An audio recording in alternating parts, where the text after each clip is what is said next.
Okay, folks, we're going to get started here. No, you're right.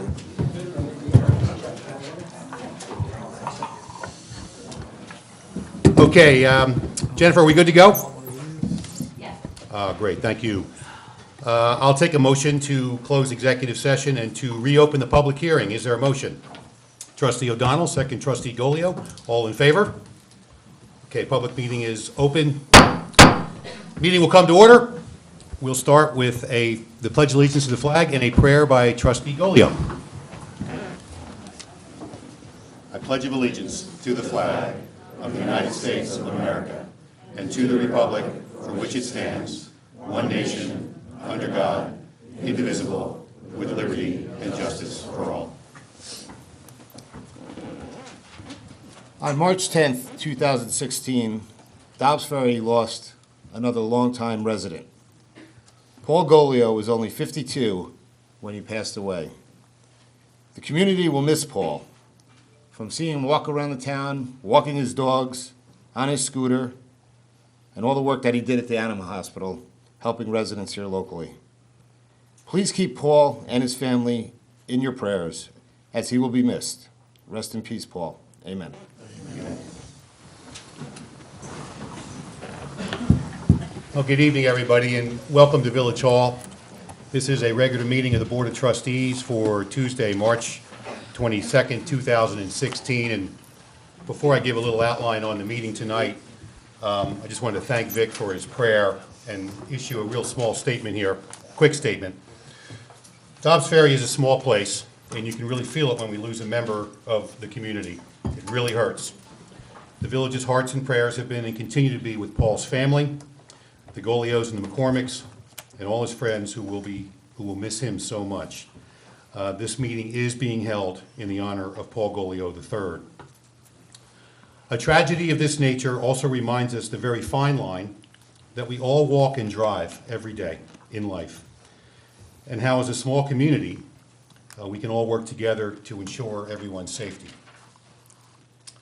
While the village has implemented a number of traffic calming and safety measures for both pedestrians and motorists over the last few years, there really is no better way to avoid a tragic accident than for drivers to simply slow down. And for everyone, pedestrians and drivers, to take their time and be more aware. With that in mind, and similar to what some of our neighboring villages who've also suffered some accidents recently, as you probably are all aware in all of our neighboring villages, I'm announcing tonight, in conjunction with all the other river towns, a Slow Down River Towns campaign. Police Chief Gilardi has met with most of the police officers of our neighboring villages, all of the municipalities in the town of Greenburgh. Some of which, as you know, Irvington, and we're going to steal from Irvington a little bit, did issue a Slow Down Irvington campaign some time ago, due directly to an accident that they had in their village. Chief is reaching out to all of the neighboring villages, and they want to be on board. And I think it makes sense for this to be a town-wide effort. I've also asked the chief of the department to do everything that we can as a village to increase the presence, police officers to enforce speeding or texting or cell phone activity and proper crossing of streets and the use of crosswalks. I've spoken to all the trustees up here, including Donna, who has been liaison to the traffic committee and very involved in the area of pedestrian and vehicle safety, working with the traffic committee and other members of the community. Spoken to the chairman of the village's traffic committee, Mr. Anacarico.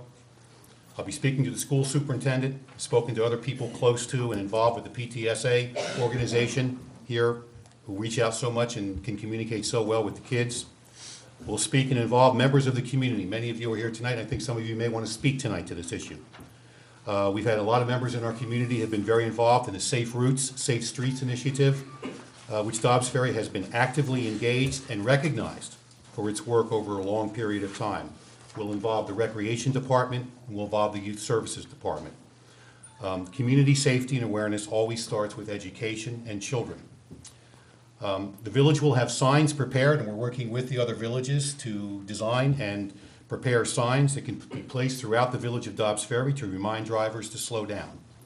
We'll get these printed And if residents want to put them on their lawns, that's great. We'll have as many of them available as people want to put on, and we'll look to place them on village property where it makes sense and where we can do that. While it may take a few extra minutes to get where you're going, in the long run, a few extra minutes is worth it to avoid any future accidents or tragedies. So let's all work together on this issue. We're still grieving as a community, and that's the most important thing, and let's not forget that. But let's all slow down together, and we'll have a lot more to talk about in terms of slow down river towns. And as I said, anybody who wants to get involved and have some other ideas will certainly take the input. So thanks very much for that. Thanks, Chief, for what you've done. And there's nothing absolutely, it's really thank yourselves and the community. Let's work on this together. It's the right thing to do, and I'm glad that we're going to get buy-in from river towns because it really should be a town-wide initiative.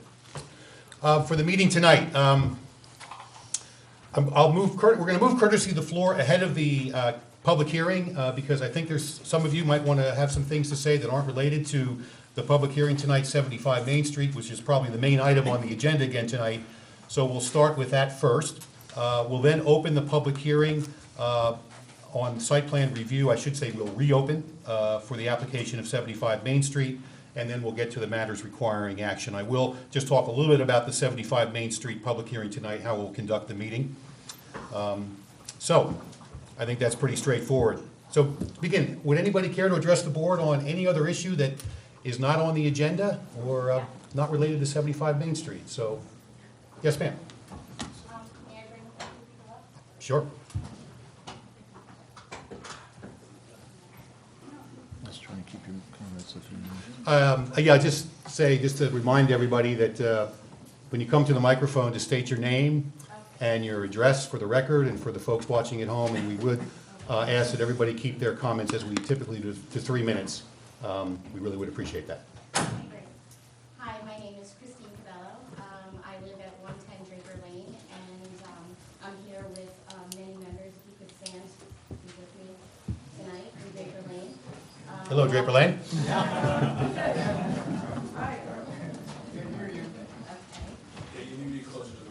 Okay, sorry, I have to turn it on.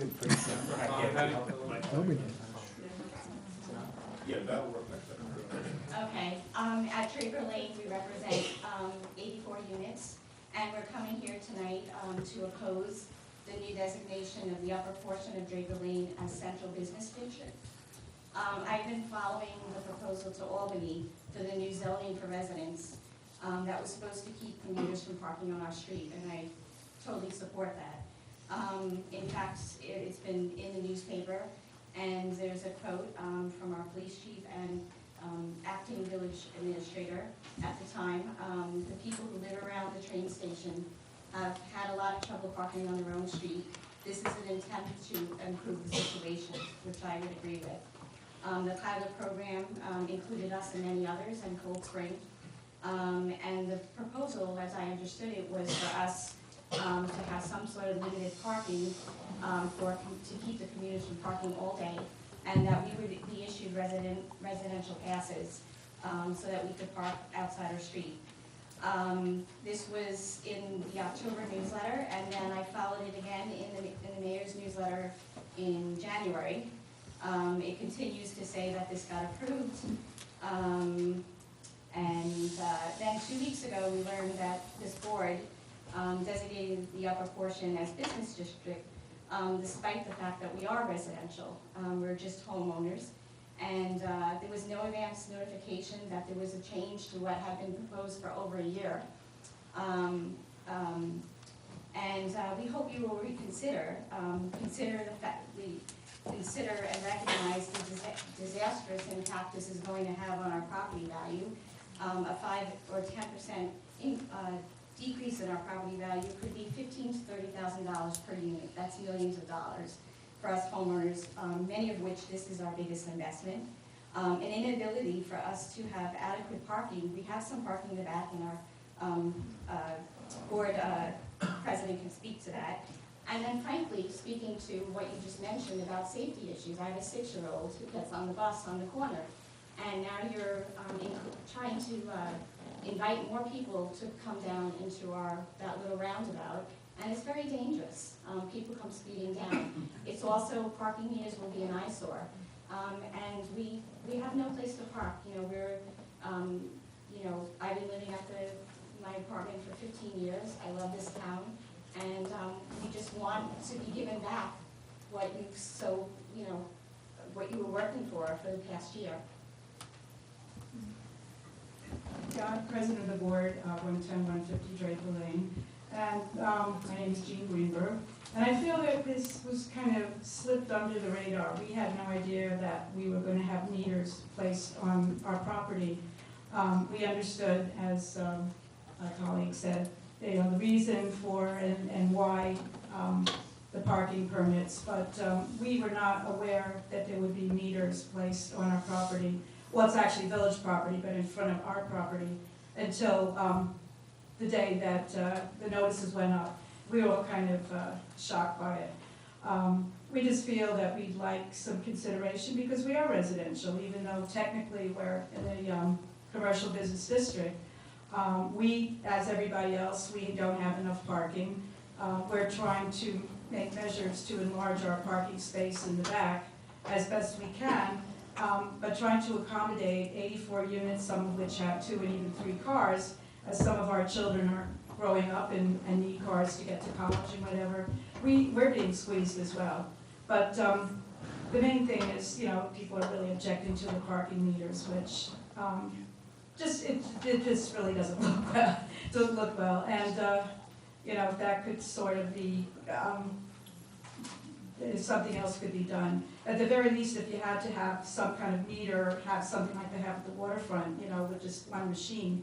But that's a whole other issue. So we're just asking if you could help us out a little bit and reconsider how we're designated, or advise us, if we need to go further up the line, what we could possibly do. So, appreciate it. Thank you, I have Jean. some, Do you have a petition you want to yeah, I have a present to us? petition, Okay, if you could present that to the village clerk, please, and she'll make sure that that gets. Is anybody else here from Draper Lane? Would you like to? Okay, we'll take one more comment. Thanks. better than I. My name is Michael Scholar at 110 Draper, and Thanks so much. it's really disheartening that we now monetize spaces in front of a residential building. We have the potential of losing 20 or 22 spaces where there are 84 apartments that need parking spaces like everyone else in the village. So I don't know how we can stop this. I'm even against meters or to put on that sticker on the back of the car where we have to pay $115 for the privilege of parking, but don't park past 3 days because we'll get tickets for staying there. So if we can just reverse this completely, because it's not a commercial district. At least the building is, it was built as a multifamily residential, and that's what it is, no matter if we're a corporation or not, there's still apartments. So my request is, how do you reverse, at least on that U shape, not to continue or go through with this plan to the end? Thank you. Okay, thank you for those comments, and we will certainly look at that. I think just in response, that meeting was noticed, and the change that was going to be considered was noticed in the papers. I think that was put out there I know it was put out there ahead of the meeting. It's been a pretty, there's been a lot of attention on this matter that I think a lot of people downtown, particularly yourselves, have been following, but we certainly realize that nothing's perfect, and when we're trying to create a bigger problem here, and sometimes when you do that, you may create some other issues down the line, and we appreciate your concerns and your comments, and we will definitely look at the matter. We can certainly consider some changes in the future, and we will take your comments under consideration for sure. Can I just ask, because this is all new to me? You can come back to the mic. How will meters go in next week? Like how do we know how this is going to be? Can we follow up with somebody specifically? Can we, for instance, meters won't be put in until we had a discussion? I mean, how is the Well, we've follow-up? passed a law. Chief, I don't know what the time frame is on the meters and whether they've been ordered or what the time frame on that We is. have ordered meters. I mean, Yeah. if you want to Well- open up to discussion, we can certainly do that, but the meters have been ordered. Yeah, well, we like it reversed. I mean, Well, I understand what you'd like, and we will take that into consideration, but we've taken a lot of these factors into consideration already. We looked at your situation. The board looked at it very, very carefully. You are, you are in the central business district, and in fact, you're that road, that circle there, which is in fact a village road, was used all the time by, was taking spaces away from you as a resident. That businesses were parking there, and people that work downtown were parking there, and there was no limitation to how much people could park there. So the thought was actually central business district permits, which would be available to you, would actually increase parking area spaces for you. It doesn't And you improve. don't, you're saying that it doesn't, but It doesn't improve, and it drops our property values, because someone comes in and if they can't, they're not gonna buy an apartment when they can't have adequate parking, and then they have to pay $115 every year to, even just get a babysitter for my 6-year-old tonight. My parents couldn't park in front of the house, they had to go back behind, and if suddenly if all our residents are parking behind, then you can't have anyone come visit you. Can I just ask, how many, between the garage and the back lot, how many parking spaces do you have there? Do you know? About 60. About 60? 60. Okay. And, again, I'm sorry to repeat, I understand the whole process that has been accomplished was done properly and noticed and so forth, but we're just now shining a light that when we dealt with it in the open market, if you will, where people in the business who park there, we were still able to get spots. But now, for anyone to even come visit, they can't park in the back of the building because they don't have a key access into it. We don't have a buzzer back there. So now the burden on Draper Lane is that we put buzzer systems. How do we get people from the back who are visiting to go there? It would be better if it was open to the public as it was before. Now we have attention for the business district because there are all blue meters going down there to come and park and take space for 12 hours during the day. So in fact, 22, or I don't know how many meters were, you know the exact number, have been taken away. So again, I know the law has been passed and it's been passed the proper way, but apologize that my head was in the sand when this was going on. But truly, you took a residential spot. It's like putting a meter in front of your home. You got parking space in your driveway, and grandma used to park in front. Now she can't unless she puts in a meter and gets a pass. It's the same thing that's happening to us in Draper Lane. I think what the community is saying, we're going to take a chance with the general public using it, parking it, and that's great. Now we'll have people going to the train, going to, it's like circumventing the main issue, which is, where's the parking structure? Why do we have the DPW building rented out as opposed to having it knocked down and have a structure built? That's the bottom line. If we can reverse this, I don't know how, if we can not buy those meters or keep them in storage, I suppose. Putting it up for them, say, let's wait and see what happens. That's like Christmas is coming too. So, thank you. And also, I don't know if you're aware, at that last meeting, we talked about adding a number of spots at that DPW site. I forget how many it was, 26 spots Maybe we can do 2 hours. will be added there. 52. And just also, and we're definitely taking your comments into consideration. But I just so you know that the meters are 2-hour meters, so you can have someone visit, at least for that 2-hour period if there is a meter open. But we'll definitely take this into consideration. And we'll communicate with you. I mean, you can communicate to the mayor's email address, and all of us are there on the website, so you can send any correspondence you'd like to. Please include Liz Draper, village clerk, so she gets it. And we'll communicate before meters go in. We'll have another discussion with you. Is that okay? Okay. Yes, Richard.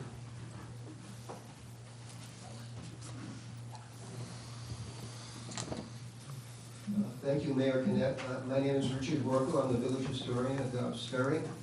I live at 11 Deerfoot Lane. And I just want to make a very brief announcement about a presentation at the Mead House. And not exactly a lecture. The person who's going to be speaking, Dr. Patricia Bonamy, would prefer to call it a conversation. Conversation between herself and the audience. And I'll have the privilege of interviewing her. The topic is the colonial history, the political history, the colonial political history of New York, the province of New York. Dr. Bonamy is a resident of Irvington. Her name may not be familiar to persons in the general public very much, But among her peers in the historical community of historians, she's very highly esteemed, very highly regarded as an expert on New York colonial history, and actually colonial history for the entire, all 13 colonies. So this will be at the Mead House. It's on April 3rd, Sunday at 2 p.m., April 3rd. And the event is free. Everybody's welcome. I think you'll find it very, very interesting. I have some flyers, which I'd like to give to Liz to hand out to the members of the Board of Trustees. That's great, Richard. We'll get that out in the newsletter as well. I know you do a little bit of advertising and PR as well. It sounds like a great program. Great. Thank you very much. Thank you, Richard. Anybody else care to address the board? Linda. If this matter's already been taken care of, let me know and I'll sit right down. But this has to do with, I see that your work on the budget is about to proceed. And there's an item of concern to me that did not get incorporated last year, and I was very disappointed. So I wanted to bring it to everybody's attention now, and hopefully we can do something about this. This is the restoration work that was done at the cemetery. We had a very fine restorer who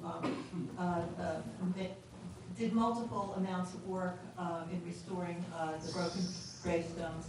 And it was our hope during that period when we were improving the cemetery so much that this would be an ongoing thing. Now, every year there's some broken stones, and we don't want to go backwards. So having engaged this man, if we could have some small amount in the budget every year so that he could come back for a week every year and improve some of the areas and take care of anything that broke down, I think it would be enormously to the village's benefit. This is like,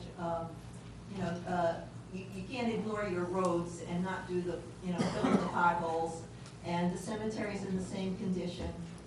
It took so many years to get it to the state that it's in now. And if you look back in the files of the Historical Society, people in the 30s were talking about we have to take care of the cemetery, it's overgrown, it's broken, everything's needs work, and repeatedly in the 1960s, people were very concerned about the cemetery. It just never got, it was an abandoned cemetery. The Presbyterian Church no longer maintained it. And there's a big movement in the 60s to get the lease taken over to the village, which was still owned by the Presbyterian Church, which wasn't doing the work on it. And it was an enormous movement. I think it affected a mayoral race.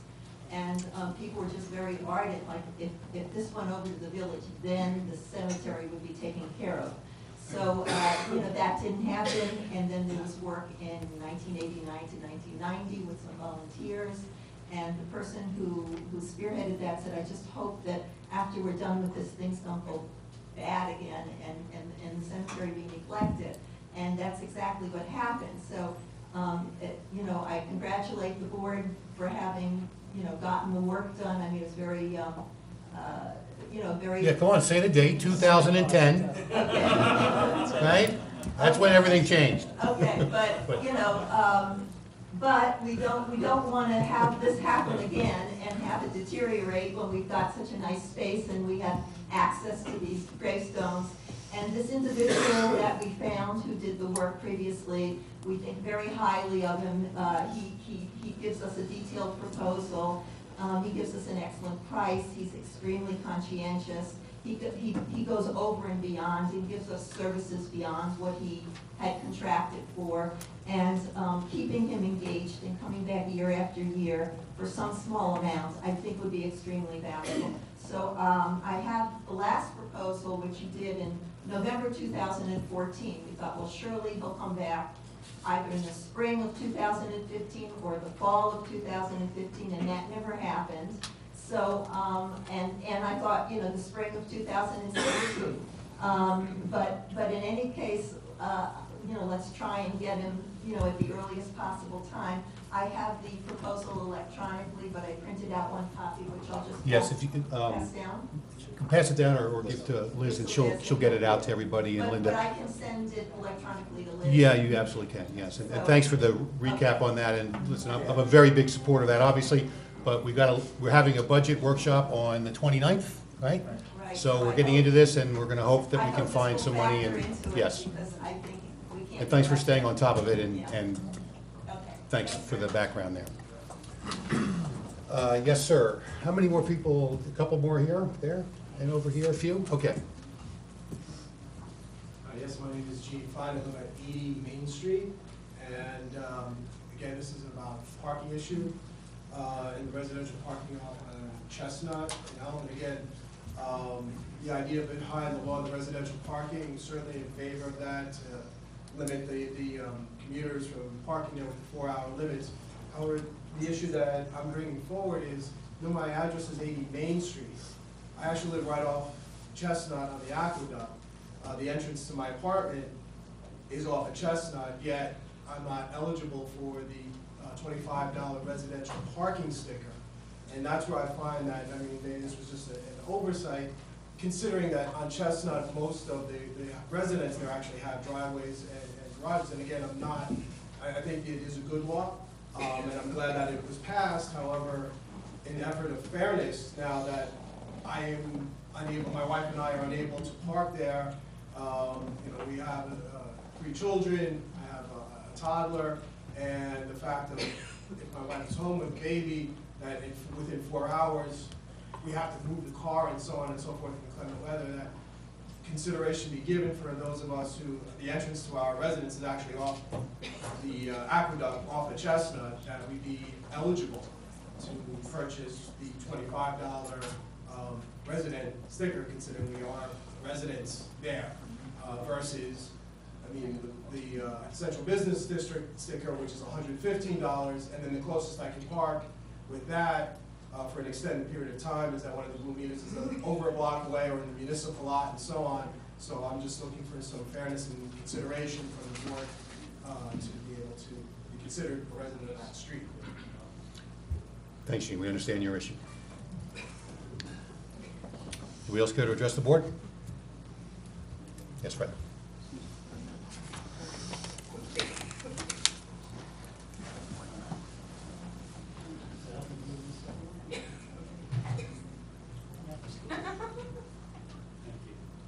Good evening. David Drucker, 100 Cedar Street. There's a theme that I'm hearing at this evening's meeting. When we opened with a prayer, Mr. Mayor, you followed it up with a comment about how this is a small village, how we want to keep everybody safe, small community, tight-knit, small community, small village. Then we're talking about Draper Lane, that they have no parking. Yet at the same time, we're building this huge building at the Gateway. I'm not talking specifically about 75 Main Street. But there are these new structures that are going up in this building, in this village, while we keep calling this a small community. But everything that this board has been doing in the recent past, and I must confess that I've always held this board in very high regard, and you know that. But everything that you've been doing in the recent past is contrary to that thought. At one point, we had a vision plan that was going to preserve the tenor of this village as a village, as a riverside, riverfront village. That's going away. We're building these gigantic structures. We're bringing in untold number of commuters. We're fighting now for parking spaces because commuters are taking on parking spaces. We're looking to spend money to extend, to rebuild this magnificent waterfront park that we're so proud of. But we're going to change that to accommodate more parking. There's a rule, a law, that says as you expand pathways, driveways, roadways, traffic increases. So the bigger the parking lot, there'll be more parking people. That's not the way to do it. We need to at least consider some sort of a slowdown, some sort of a moratorium to allow us to take a breath and reevaluate where we're going.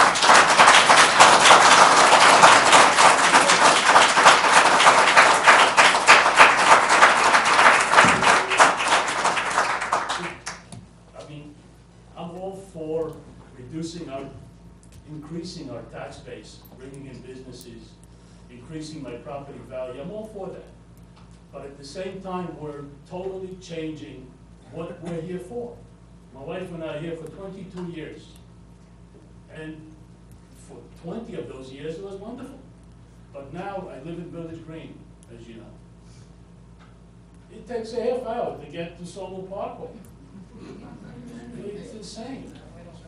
Okay, There is David? there is nothing that I've read from the boards, the minutes, from the meetings, that shows that the board is taking some notice of that problem.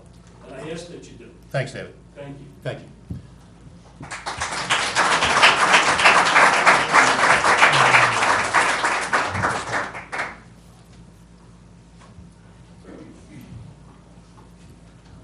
Good evening, Laura Gerasi, 138 Palisade Street. I want to thank the board and Victor for such a beautiful prayer for Paul. I'm sure that he heard you.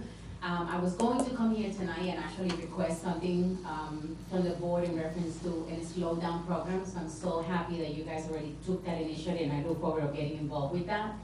But in addition to that, I was also going to comment in reference to something that I have noticed in the village lately, and it is these young drivers with the windows down, blasting their music, smoking. I must say, I was in Go Greenlee with my family on sometime last week, and it was really disturbing to see the young man that he was waiting for the light to change with his music blasting and smoking, I don't know what. And my kids just look at me. I was like, Mommy, what's that? And I moved from the Bronx. I live around the area of Manhattan College, and that was where one of the reasons why I moved from there. So for me to be in Go Greenlee, my beautiful village, and seeing what I run from in the Bronx, it's really scary. So I don't know if there is anything that we can add to this program that we're going to create with having people that are slowing down.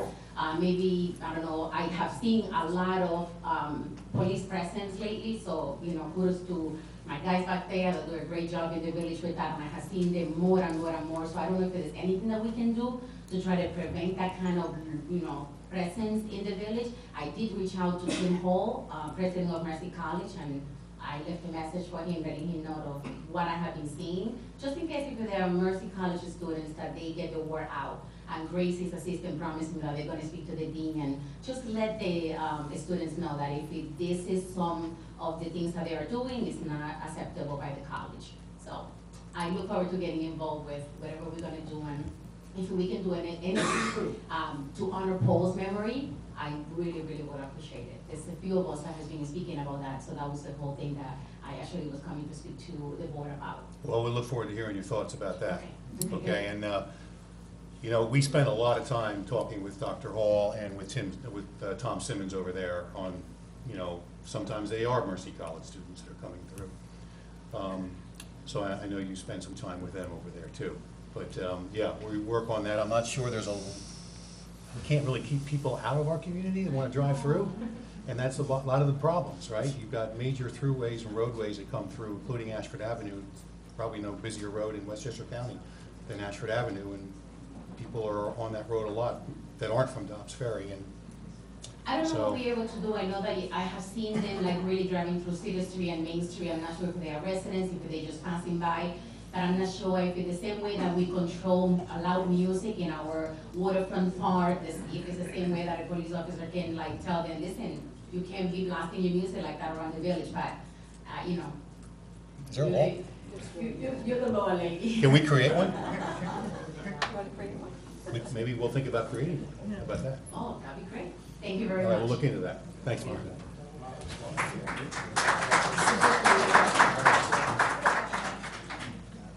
Yes, Nicole.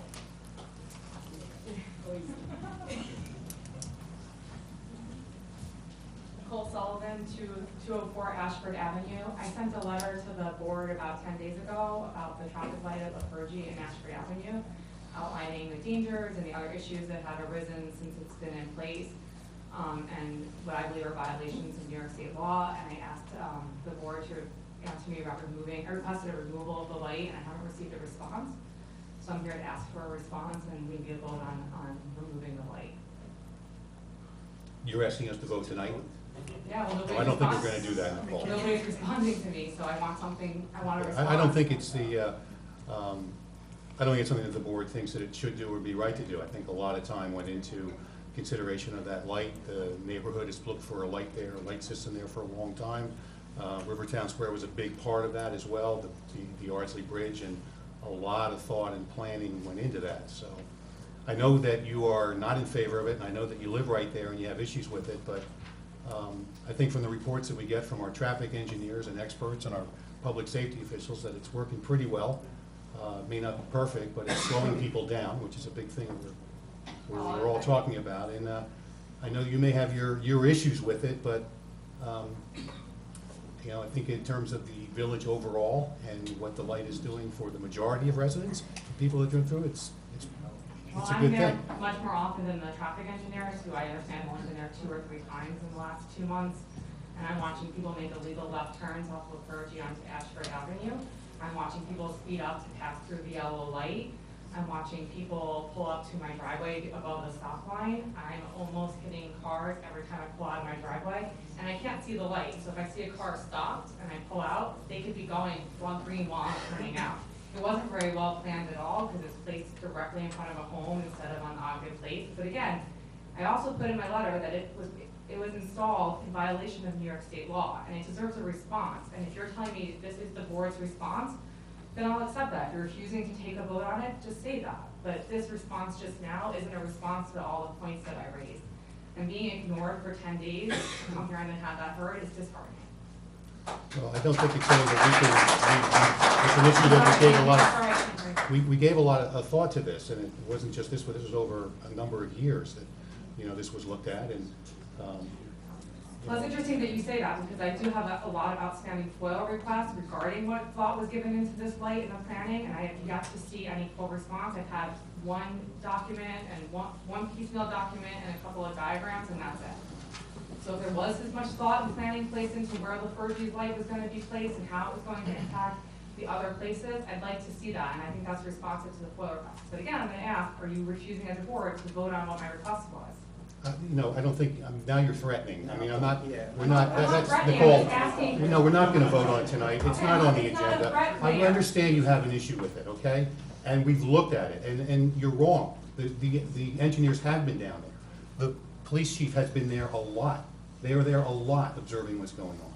And you're saying you see some things down there, well, maybe you wanna bring that to their attention? I did. And they should be looking at more, and I think that they are. I did bring that to your attention and it got ignored. You know, you have an opinion about this, and I respect that, but, no, we're not gonna make a decision, and you can't, you know, force us to take a vote tonight on something that we're not prepared to do. Okay, is there a time when you would be prepared to take a vote, or is it something you're not willing to vote on at all? That's my question to you.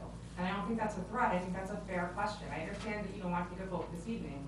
But are you willing to take it under consideration and vote on it another day? Why don't we discuss it and I can respond right to Ms. Sullivan. And on the FOIL request, we did speak, I think, about eight or 9 days ago. You did, I sent you a follow-up yesterday. Yeah, I know, this morning I got it, and I've been talking to Phil Greeley, who's a traffic engineer, who went back to documents from 2010 through his archives, and actually emailed me today. I have to review them, so you'll probably get them later this week. Okay, that's fair. Okay, so I look forward to seeing your response. Who else care to address the board? Yes, ma'am.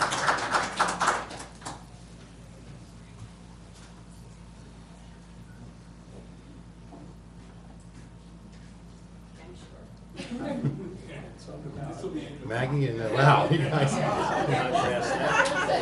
Hold it. Maggie needs to go up, and you need to go down. There you go, there you go. I'm Jennifer Cadenhead at 12 Belden Avenue. First of all, I would like to thank the board for that lovely prayer for Paul and for the actions that they're trying to take to slow traffic down. That's really great. I was here in January because someone got hit and really hurt in a crosswalk. And unfortunately, Paul died. And I just want to say I've been working with Donna and some other people to try to find a way to slow traffic since 2012 in this village. And the theme that I see tonight is that we actually need to look village-wide at all of the streets and figure out what we need to do. Do we need crosswalks? Do we need sidewalks? do we need to change? Someone said, when you widen the street, you invite traffic to go faster. That's absolutely true. That's what experts have said again and again. Okay? When you don't have crosswalks, like if you go down Cedar Street, where's the crosswalk? It's at Broadway, and then you have to go all the way down to Main. Does that make any sense? That's true on so many streets. When I was here in January, someone was telling me they were trying to cross the street on Broadway. Where are the crosswalks on Broadway? There's one crosswalk, it's huge, like between Clinton and Main Street. Try crossing that street right there. It's scary. On Friday, I was walking down Broadway, and a little kid who was 13 years old was walking his bike with me on the sidewalk. I asked him, why are you walking your bike right now? And he said, I'd be crazy to get on Broadway and try to ride my bike. And he lives up Oliphant. I said, how do you get up that street? He said, well, what I do is I just wait. When I hear a car coming, I go over to the side, and I wait until the car passes. He's playing chicken every day with his life. We don't need to have that happen. And you know what? There's experts that can teach us how to do that. It's great to have police enforcement. It's great. It's really wonderful. But what we actually need is to actually change the roads, to think about it thoughtfully. If you're interested, my email is jencadenhead@yahoo.com. Email me. My phone number is 914-591-3096. Call me. I'm happy to talk about it and work with you. And I hope that this board will take that into consideration too. We actually need to do something about it. We need to do something about it now. And I would like a year from now to see these streets a lot safer for little kids, for us seniors who are trying to age in their home and can't, for handicapped people, for young professionals who want to be able to walk down Cedar Street and go to a restaurant, for businesses. Maggie's going to speak to businesses. But everybody's actually suffering because we're not looking at this holistically. Parking, biking, walking, sharing the roads. We built, the historian was telling us about something, but I want to mention, about 100 years ago, Dobbs Ferry didn't have indoor plumbing. Did you guys know that? Can you imagine that? There was no indoor plumbing. We can't imagine that today, right? I don't know. Is this true? That's what I saw in one of the ferryman letters. Maybe 100 years from now, we'll look back and think, I can't imagine a village that wasn't walkable. Jennifer, I would, you've spoken to Donna quite a bit on this, and you're aware of the Safe Routes Streets program? Yeah, Jen was one of the people who helped us get Right, through. so I mean, Yeah, you're but saying the do thing more, even do more than that, I'm saying then. that right now, Broadway is too big, and we don't have enough crosswalks. There are lots of things, there are villages in other places that have implemented these things, they see the changes, it helps, it's called Complete Streets, we actually have implemented that here, but we don't actually have it working here. So we need to actually get it working, and part of that is looking at the village as a whole, and looking at each one of these streets and asking for public input, saying, okay, when I come out of my driveway on, what was it, Cricket Lane or wherever it was, this is the problem. This sidewalk isn't working. My kid has to go, dodge a car trying to walk back from school. Washington Avenue, there's no sidewalks there. So people can't walk from the park to the school from there. There's lots of places like that, but we need to think about it. We could talk about this for a long time here Yeah. tonight, yeah. Yes, Maggie? I'm Maggie, I live at 333 Broadway, or Broadway now.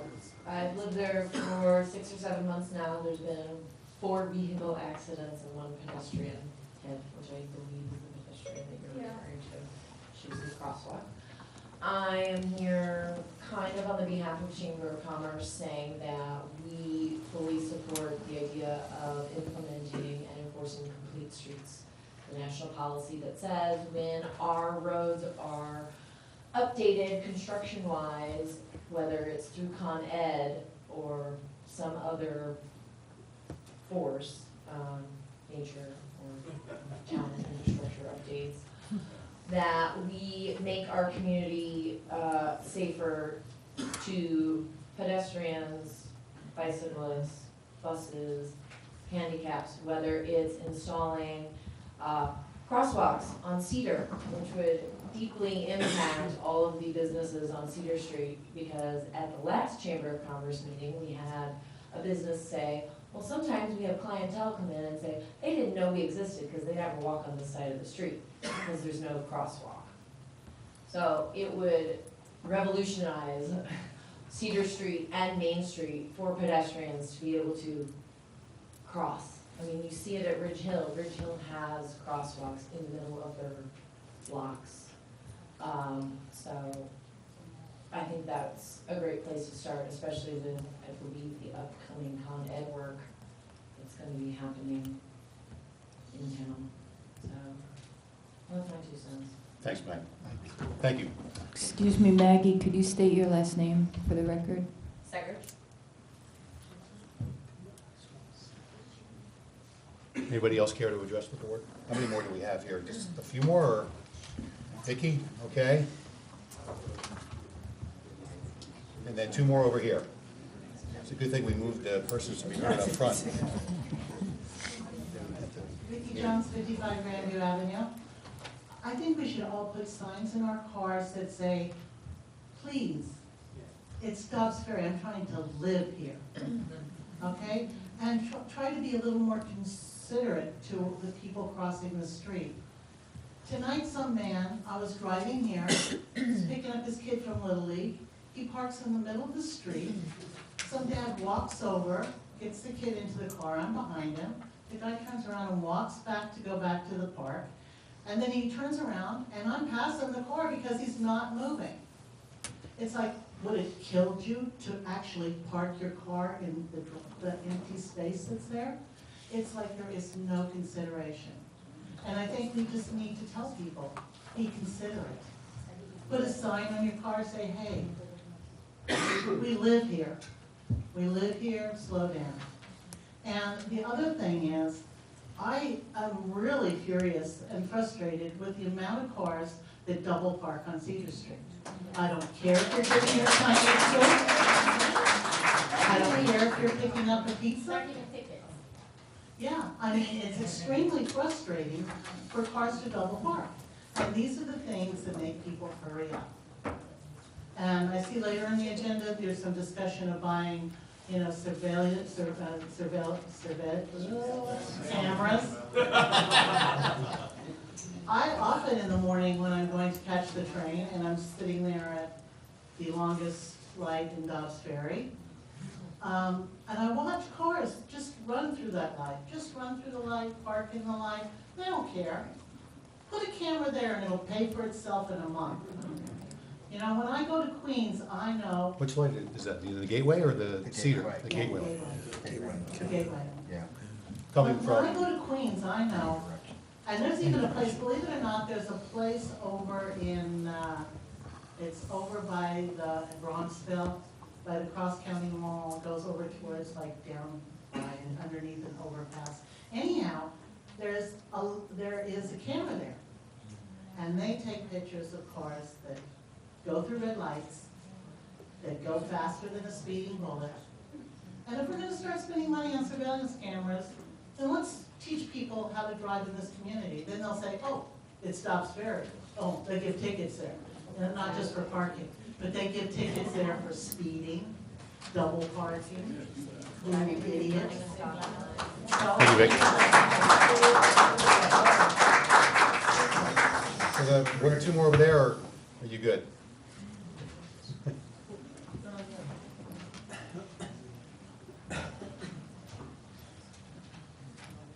Good evening, Martin Frank, 100 Cedar Street, 839.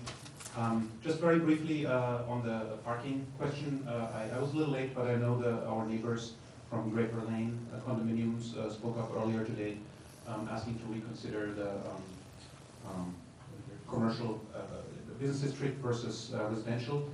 Just on that topic, I know you know, maybe some of you, I was here 4 weeks ago when the top of Draper Lane was, well, for a brief period of time, considered part of the residential parking zone. At that time, I pointed out that 100 Cedar Village Green, especially two buildings that are located right on Draper Lane, their entrances to all the units actually open to pathways that go both, that lead to Draper Lane on one end, and then to Cedar Street, to the part of Cedar Street which is currently, under current regulations, a residential parking zone. But I was told here that 100 Cedar, none of the buildings was under, at that time when the top of Draper Lane was residential, 100 Cedar was not considered part of that residential zone, which if the, the zoning is going to be discussed again, I would like to bring that in as something that I don't think is quite equitable, because we will be sort of stuck in a corner where we have the residential parking zone all around us, but we don't have access to it. So thank you very much. Thanks, Mark. Okay, Donnie?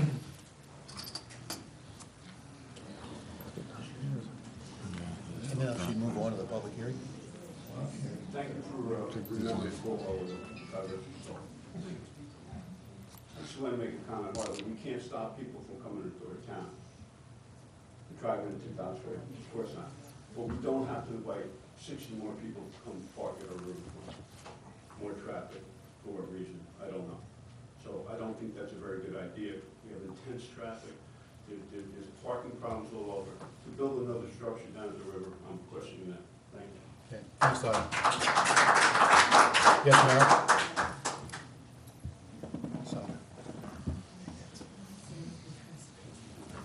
Sandra Barrow, 32 Walnut Street.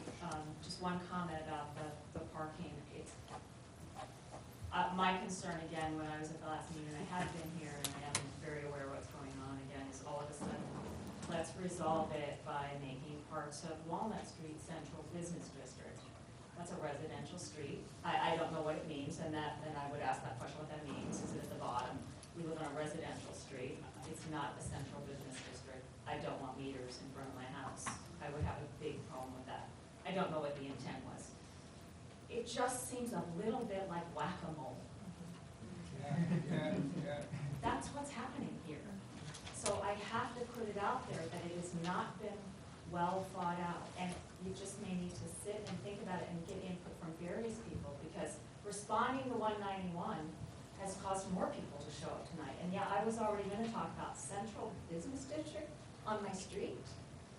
I have a single-family residential house. So maybe I just need more explanation. Then I'm going to go to another subject. In front of the planning board the other night, I brought up a concern of mine. And I guess what I'm here for tonight is, and I can follow up with letters to get responses, is to how do I start a process of protecting our aqueduct trail? Our code does not provide for any setback on our aqueduct trail. I don't think I got a satisfactory response from the planning board. And again, I'm willing to write a letter and initiate that discussion. I just wanted to raise it at this meeting tonight. I would like to work on actually changing the code, so that we have setbacks that the boards, you and the other boards, can go up against when developers come in and propose large buildings with sky exposure plain problem, frankly, on the aqueduct trail. And I just need to know the process. At the planning board, I wasn't satisfied with the process. So I just need to know how to start the process. And we can go back and forth another time. I'll write it. Right. Thank you. Thank you. Okay, thanks, everybody. Appreciate all your comments. I really do. And I think that's it for persons to be heard. So we're going to move on to the next item here, which is to open the public hearing, or I should say reopen the public hearing. This will be a continuation of the public hearing on site plan review for the application of 75 Main Street. Let me just open the public hearing. I know some of you are going to head out at this point. If you just can kind of do that quietly, because we want to move on here. I'll get this opened up and just kind of explain how we'll run this portion of the meeting. Can I take a motion to open the public hearing? Trustee Flynn, second. Trustee Golio, all in favor? It passes with 7 ayes. Well, welcome back here. We have 75 Main Street back on the agenda tonight. I think, as most of you probably are aware, we have had a continuing public hearing for a number of weeks. I think this will be the third or the fourth hearing, I'm not sure, that we've had at this board level since we were presented with a recommendation for approval of site plan approval from the planning board after a long review process at the planning board level. During this board's review and consideration of the project, part of what the planning board had recommended to this board required waivers of the code, which this board has the authorization to consider and to approve, but the board has really struggled with that. The board has heard a lot of comments from the community. There's been a diversity of comments. There are people that are in favor of what was approved at the planning board and people that are not in favor of it. Generally, one of the things that have tended to come up the most is the size and bulk of the building. It's not the only concern people have. There is concern about parking impacts and traffic impacts and the renovation of the front part of the building and the number of stories, and again, getting back to the waivers and setbacks that are required. So we've sort of been struggling with where to go with this. Haven't really come to a consensus yet, and this is, part of the process. There was a public workshop that was held on March 14th. I know some of you were there in this room. The purpose of that workshop was to get this board, the applicant, the developer, their representatives. We also had members of the Architectural Review Board and the Building Department, and for the public to be able to observe, and really to see if there was any alternatives to the plan that has been proposed so far and recommended by the Planning Board, and considering some of the concerns that the Board of Trustees has been expressing and the community has been expressing. There were some ideas that were generated at that workshop, including ideas to make the project smaller, or the back portion of the project smaller. And along with that, there were continued discussions about bulk and size and variances. How would that impact parking? How would that impact potentially square footage of the building, the number of rooms in the building? The planning board was very clear about providing an approval that limited the units in the back building to only 8, and the total number of units, and to consider only a proposal project that would be a purchased, not rental units. So there was some discussion, and the developer applicant did consider and showed variations of the project that is smaller.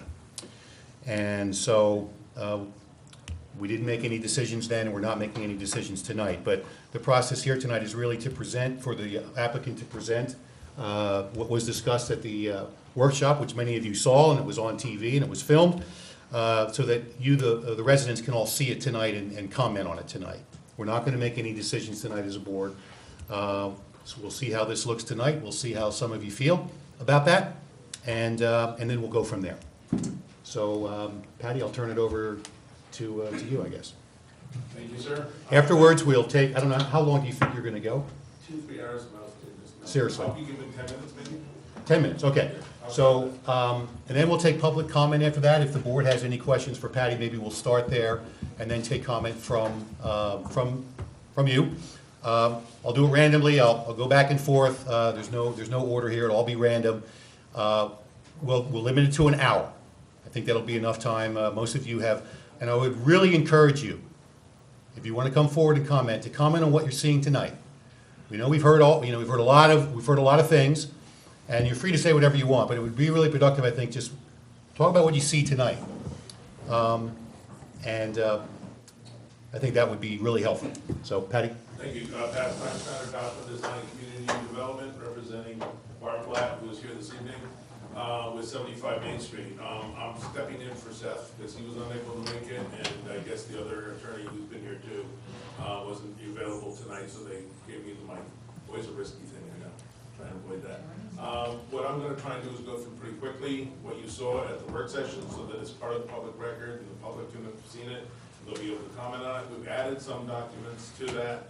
I believe there was a request that we show views specifically from the church, looking across the street, so we've added those, and we've added the as of right building, we've added that in the same illustrations, so that you can see those all kind of sequentially. We've also, we've shown we have now all of the different versions that we've done. One of the things we'd love to do tonight is, I'd rather not submit all of these things to you for consideration. We'd love to call through and figure out what are the real, what are the real choices here? Is it this one versus that one, or are there three being considered? But if we can kind of work to that tonight, I think we can make some progress. So we get through it fairly quick. This is the building as you see it today. This is existing conditions from the corner of Chestnut and Main. This is the planning board's recommended approval. This is looking down the street, you see the tower on the corner there. It's, from this view, it's perhaps the most massive of the versions that we're doing, but it is the version that the AHRB and the planning board in their work sessions agreed was the one that they preferred. This is that same view with us lowering the corner, picking the top off the tower, so to speak. We have another one which is where we've reduced the third floor, which brings it back quite a bit. And then this is what we showed you at the last meeting, the two-story option. And if we just go back between the reduced third floor and the two-story option, I think those are getting kind of closer to what some of the comments we've heard. Personally, for me, the difference between the 2 and the 3 isn't so much the question. It's where is the massing and how close does it get to the street? This is the version that shows what we kind of started with, which was before regarded as the ziggurat option, and this is what happens with the as of right. So what we've done is the as of right is just shown as a white building, and we'll show that at the end of each one of these. This is going down onto Palisade Street, looking back towards the Chestnut corner. The existing conditions. This is the version that the board of the planning board and the architectural review board said was their preference. This is the version that has that top corner removed from it. This is the version where we've reduced the third floor and stepped it back. And then this is the version that shows it as the two-story option, and the ziggurat option, and then the as of right option. So you see what the differences are in terms of massing and where the building gets located on the site. Here's looking back at the corner with my back to the park at this point, Memorial Park. Existing conditions, the version with the tower that was recommended by the planning board and the architectural review board. The lowering of the tower, taking the story off the tower, cutting it back to a reduced third floor option, which I think makes a lot of the, accomplishes many of the things that we were asked to try and do. And this is the two-story option. So again, if we go two-story versus the reduced. Excuse me. Guys, excuse me. I'm referring to what the village, how the village does it right now. The village does not count the base. You're talking, the stories you're talking are above what's already there. Exactly. Okay, just to be clear, so that they And understand. the base we're keeping as the parking garage structure. In all of the discussions we had with all the boards, no one seemed to be enthusiastic about our cutting the parking. The idea of reducing, lowering the building by eliminating parking didn't seem to be, given everything we heard tonight too, didn't seem to be the right direction to go. So we've assumed that we have to keep the parking base. And then we're referring to the number of stories that's on top of that. This is the two-story option, again going back and forth. Well, that's actually just the glass parapet. And then the ziggurat option, and then the as of right. And then going to the ones that you didn't see at the last meeting, this is the existing condition showing, at this point, the church is to the left. I'm standing on the ramp that comes up on the corner of the church. The Hartnett House is there to the left. The version that was recommended for approval, the version with the tower removed, the reduced third floor option, the two-story option, the ziggurat option, and the as of right. So I think that is, I have one more, which is a rendering version of, so that it puts it into the comparable of the other images. But what we're looking at this point is keeping the base facing Main Street with the arch tops. I think this is rendering, but it's exactly what is there now, restored, repaired, and bringing those, keeping those arches and keeping the fan on top. The only thing that we would like to do is to open up the glass on the bottom so that you don't have the divisions below, but that's something I think it really becomes an architectural historical review board issue. And I think that's everything that I need to show tonight, unless there's other stuff. I have 139 slides, so if there's other stuff you want to see, I can probably show it to you. Is there one of those that you're asking for us to Well, vote on? I think we're in an awkward position, because we've been to the planning board, we've been to the architecture review board, the architecture historic review board has made recommendations to the planning board, and they've made their recommendations to you. So that recommendation already exists. We're not suggesting dispensing with that, but we recognize that this board has the right to make the final decision. So if there is a direction that this board prefers, I mean, given if I go back through these, it seems to me that the difference between the reduced third floor and the two-story addition, I don't know that there's really, the concerns that have been expressed, I don't think it's a third-story matter. I think it's where the massing goes. So when I look at the two-story with a strong tower, and we look at the reduced three-story, I think we'd be able to maintain the square footage that we need for all the other things that the planning board has wanted to be in that resolution. The planning board is very strong with ideas about not just historically appropriate, but achieving specific standards in the restoration.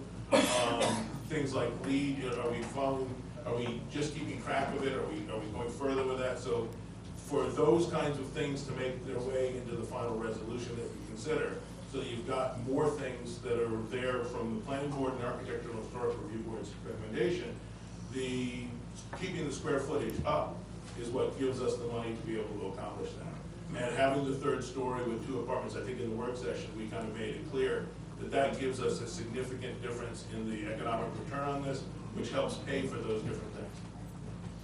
So I'm not in a position to say approve this, but if you guys want us to go into greater detail on one of these, we'd certainly be willing to. Any other comments from the board? Jeff? In exactly that view, the white and I'm guessing windows on top, is that what you have defined as the penthouse? No. We've got to be careful with this terminology I know, it gets us because the confused. penthouse This is the top floor.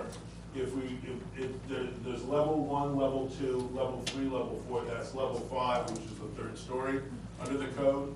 This is apartments, and what I'd hope to have is 2 apartments on the top floor with use out bringing top dollar in sales. The penthouse is the top of the elevator, the stairs, the common area and equipment area that serves those purposes. The issue that I don't know that has been resolved yet is if you had enlarged that common area at the top so it's sufficient for you to have space there where people could be, does that make it an additional story or not? And it doesn't have residential units in it. It's not a occupied, it's not a habitable space. In the old code, in the old days, it would be called an occupied space, but we don't have that in the code anymore. So we're kind of looking to what the board's interests are.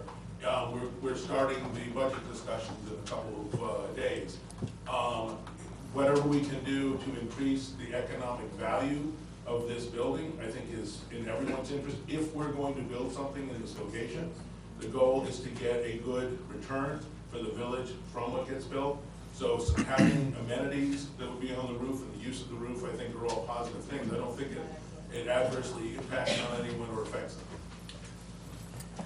I'm not sure I totally agree with that, but one other question. I assume on the bottom, in the center, the 2 doors, right there is the exit and entrance? For the lower level of the parking lot, we have 2 levels of parking. One's accessed from Palisade Street, which is this one. The other one's accessed from Chestnut Street, which is the upper level. Is there any way to create a single access and exit on Chestnut so that we get away from you know, half the parking heading directly towards the church? I mean, we looked at different ways of doing the parking garage. The architect working on this, produced a whole series of different ideas. Unless we get into a mechanical device where you'd say you'd go in from Chestnut Street and you'd actually use an elevator to take the cars down to the lower level, I don't see any way that that really can be made to work. We can certainly take another look at it. One of the concerns is that you're trying to get down to that lower level. So you want to make that second entrance as close to Palisade Street as you can get, and we're trying to keep a distance from the doors to the corner.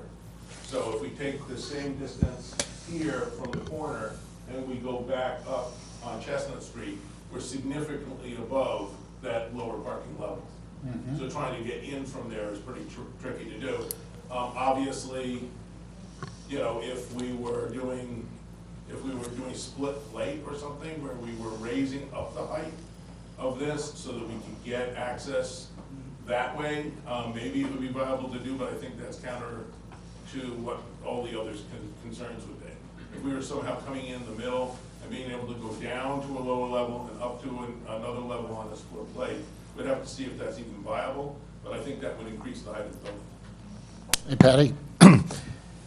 So this entrance right here across from the church, when you're talking total parking spots, is there a difference in the number of parking spots that are accessed through that entrance versus Chestnut? Well, this we show right now, one of the things that came up in this is how could we increase the parking? Because what we're showing right now is 28 parking spaces on concrete surface. And what we've found is that there is a lift that we can use on an individual basis in those spaces, so that many of those spaces could be doubled up. And instead of being a single car, if somebody had 2 cars in their family, they could have 2 parking spaces in the same space. So this right now is for 16 cars. On Chestnut Street, it's for 12 cars. So that's how our 28 breaks out. If we go to the lifts, I think we're able to get 10 lifts on Chestnut, and I think 6 lifts on the Palisade side. So with the 6 and the 16, you get 22. With the 12 and the 10, you'd get 22, and you'd have parity with 22 on each with 44 cars in total. Patty, in your opinion, with that version of the building, what would you think would be the waiver that you're asking us to grant? What would be the what? The amount of the waiver? The height, I mean, there are some issues we feel with how that's being counted. The buildings inspector's office has implied that we can, or actually has stated, that we can use the average height, the prevailing height in the area, which increases the height that's permitted to approximately 38 feet. So we'd be looking for approximately a 10-foot to 11-foot waiver. We're not sure that the MDR2 zone is included in that. So we wouldn't want to be in a situation where we got approvals for a waiver of a certain dimension and then found out that the calculations on that by the village were incorrect. So what I think we're more comfortable using is the 30-foot height, although we have pointed out that having 30 feet to your flat roof and 40 feet to the midpoint of your pitched roof doesn't seem to be really a logical thing. Maybe it should be something different. I know that the planning board is already looking at this, independent of this project. They're looking at the MDR2 zone and talking about what the front yard setback should be, what the height should be, and what the site coverage should be. But I don't know how soon. I know they've been working on a lot of things over the years. I don't know how much of it's gotten far enough forward to be considered by this board, so I don't know where they are in that process. But they have already determined that those things need to be changed because they don't make sense for the MDR2 zone. Patty, on the setback of the 3rd level versus the 2-story. Right.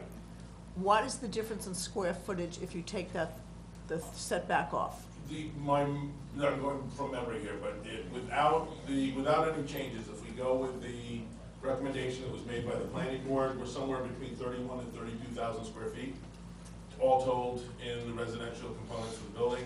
If we do the reduced 3rd floor, we're down to around 30,000 square feet. if we do the elimination of the third floor, we're down to 26,000 square feet.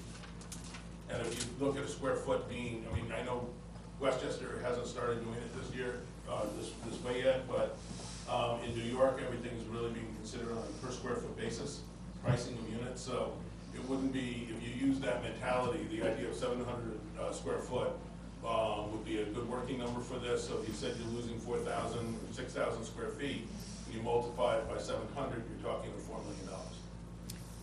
But there was also talk of adding 2 apartments to the lower levels, lowering for the 10 as opposed to the 8. Well, I think there's some problems with that. Okay. And again, you know, the board has the ability to decide how it wants to approach these things. But actually, maybe this one, this will do it. Right now, we proposed this lower level to be retail. And the village has said that they want retail on the, on the street level. And they've set a distance from the front of a building back of how far you're supposed to have it be retail. On another project, there's been an opinion that when you're on a corner site, the use of the retail should continue around, or the non-residential, I should say. The non-residential should continue around and be all of the base of the building. So there is, I think, if we propose putting, say, 2 or 3 residential units in that lower level, what we would need to do then is there probably need to be another waiver, which would be this board saying we don't object to having residential use on the street level. I don't think they would be terrifically great apartments because you're on street level there. I think it could be an interesting retail use. People have talked about different things going in there. You're right across the street from the cookery. So it might be, kind of more vibrant for the downtown if they have a use that serves the community and that's not residential, but something that this board can certainly, have an opinion on and say what they want us to do. Yeah, one more question. We were talking about the garage area, the doors there, and you're gonna have like a little plaza or something. Yeah.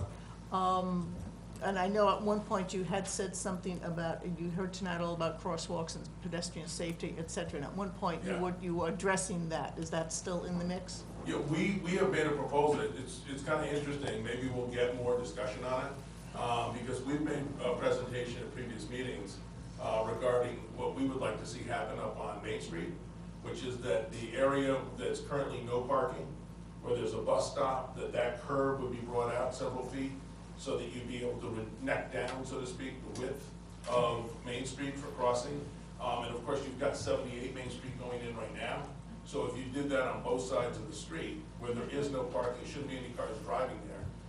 If you made that wider for the sidewalk, you'd be able to do 2 things. You'd be able to, 3 things really. You'd reduce the crosswalk width or length, and you'd be able to have people standing where they're proud of or even with the car, so they can see oncoming cars better, and oncoming cars can see them better. And of course, those are also both, bus stops. So the idea of having enough space there, you could have a really decent, bus shelter, and it could be, enhance the use of the buses in the village. The other place we've looked at it, of course.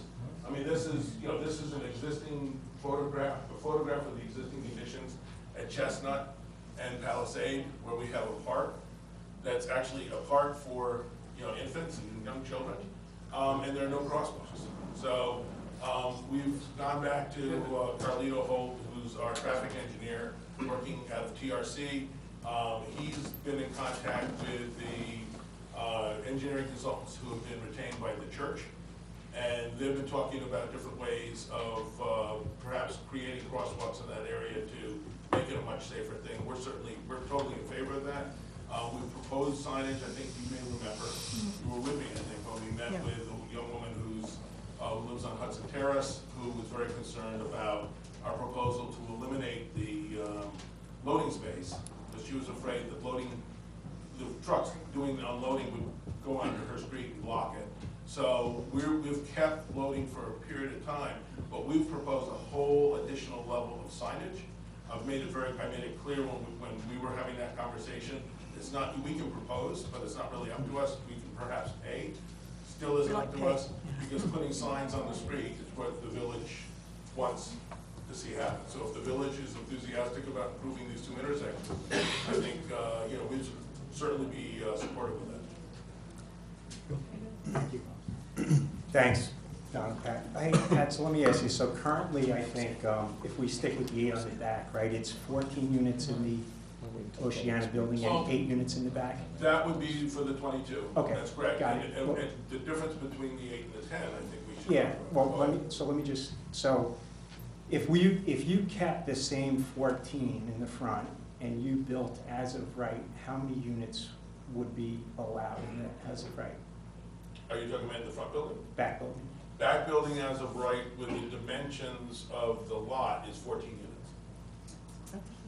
There was only 8, so. No, you're the back, asking. no, right where just the the garage back. is, yes. Just the back has a limit to how many units you're allowed to have based on the square footage of your site. So if we take just the back site, Yeah. and we use that as the, you know, divide that Yeah. number by the other number, we get 14 units. So wait, so you could put 28, so my question is this, you're at 22, right?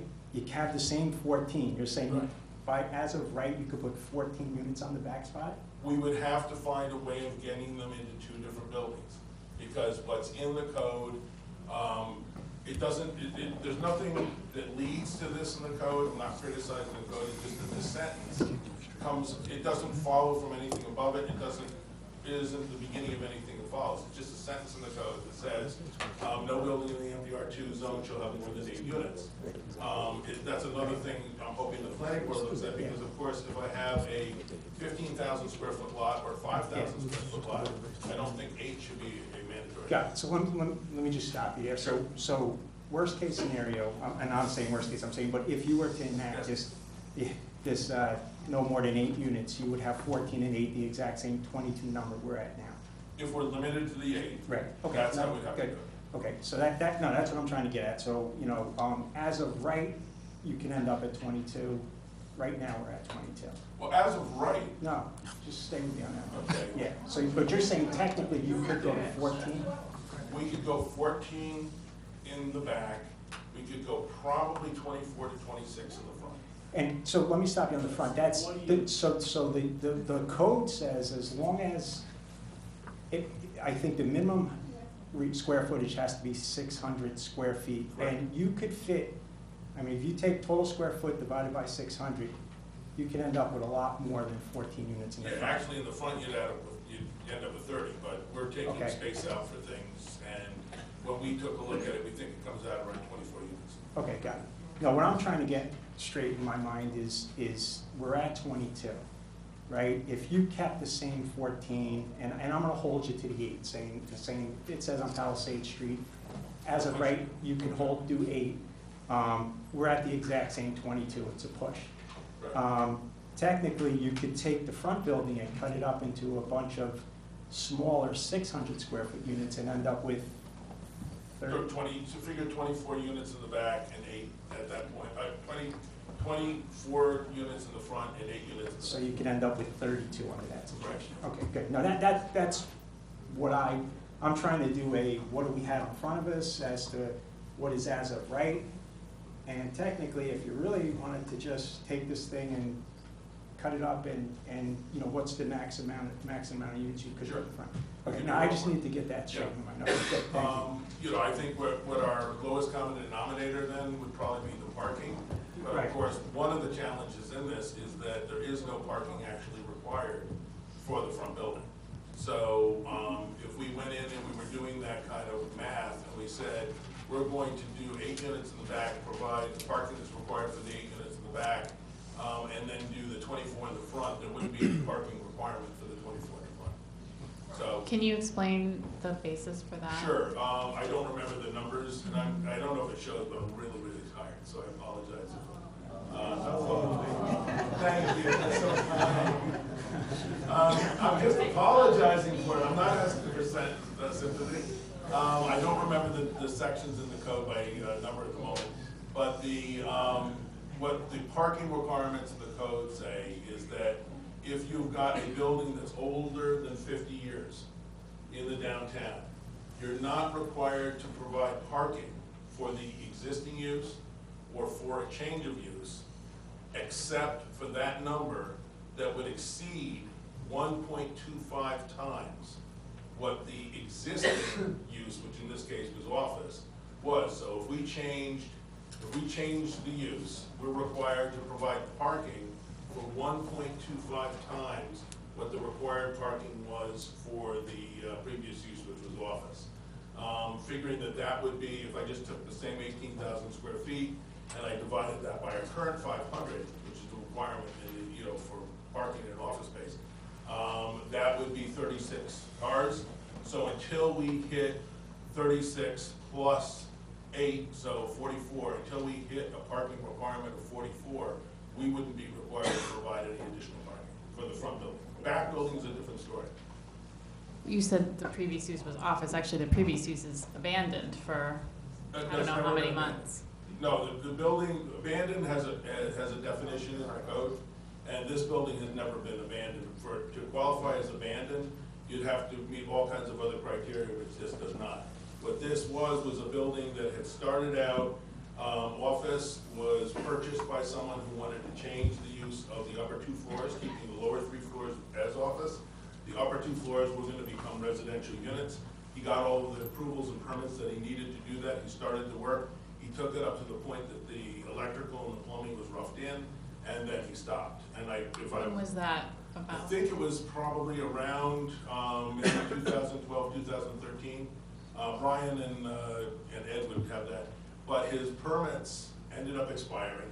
And it was when the applicant came to purchase it that we had the discussions with the building department, and they notified the current owner of the status. So that's something that is, with this pending, we've got a status where that was what was previous, this is what we're proposing. So the way the code reads, it's the last use that the building had that was permitted, with a C of O, and that was the office use. I mean, even if you took the lower 3 floors, and just so there's no confusion, that building was being used on a fairly regular basis. It was used for films. The person who owned it did filming in that building. He made quite a number of, I guess what you call industrial films. They did things for pharmaceutical companies, they did things for hospitals, and they actually, it was kind of weird when you walk through, because you turn a corner and you walk into an operating room or a reception area. At one point, there was even a law set up like you were in a courtroom. Could you also just explain, for the benefit of everyone here, the stance that the developer's taken on what nonconformities need to be either granted variances or waivers? Because I know you're going before the zoning board next month, and there's controversy over, I think there's a lot of confusion, at least on my part, about what it is we're being asked to waive. And we've provided a list of that, but I think there's still confusion. Well, I think it changed from it seems to be beginning changing. to now. It has changed since beginning and now. It's changed since maybe 3 weeks ago till now. Building inspector's office gave us a determination of dimensions that were circulated and shared with everyone, and then since that time, the building inspector's office has changed those numbers, some of those numbers. Our purpose of going to the zoning board is for confirmation on what the actual numbers should be. It's not requesting any kind of a variance. What we asked the zoning board. What the actual numbers, what do you mean? Well, in other words, setbacks or well, height? the setbacks, I don't think there's any issue with the side setback on Chestnut. I think that's fairly straightforward. The issue with the total setback of 20 feet is also fairly straightforward.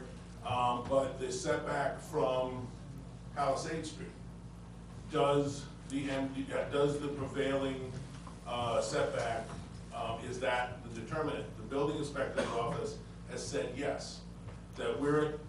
The building inspector's office has said yes, that it is that because it is used, I think, the second sentence in that section, saying that the boards are entitled to use the prevailing dimension on the street.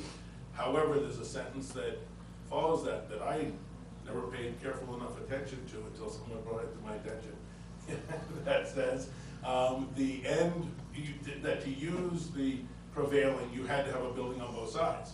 So we're not sure that the building inspector's correct, that we can use prevailing there. So if if we're not allowed to use prevailing, we want that the waiver that's granted is then the correct waiver. So if it's 20 feet, the waiver would be, I think we're 13 feet set back to what we're doing, so the waiver would be for 7 feet.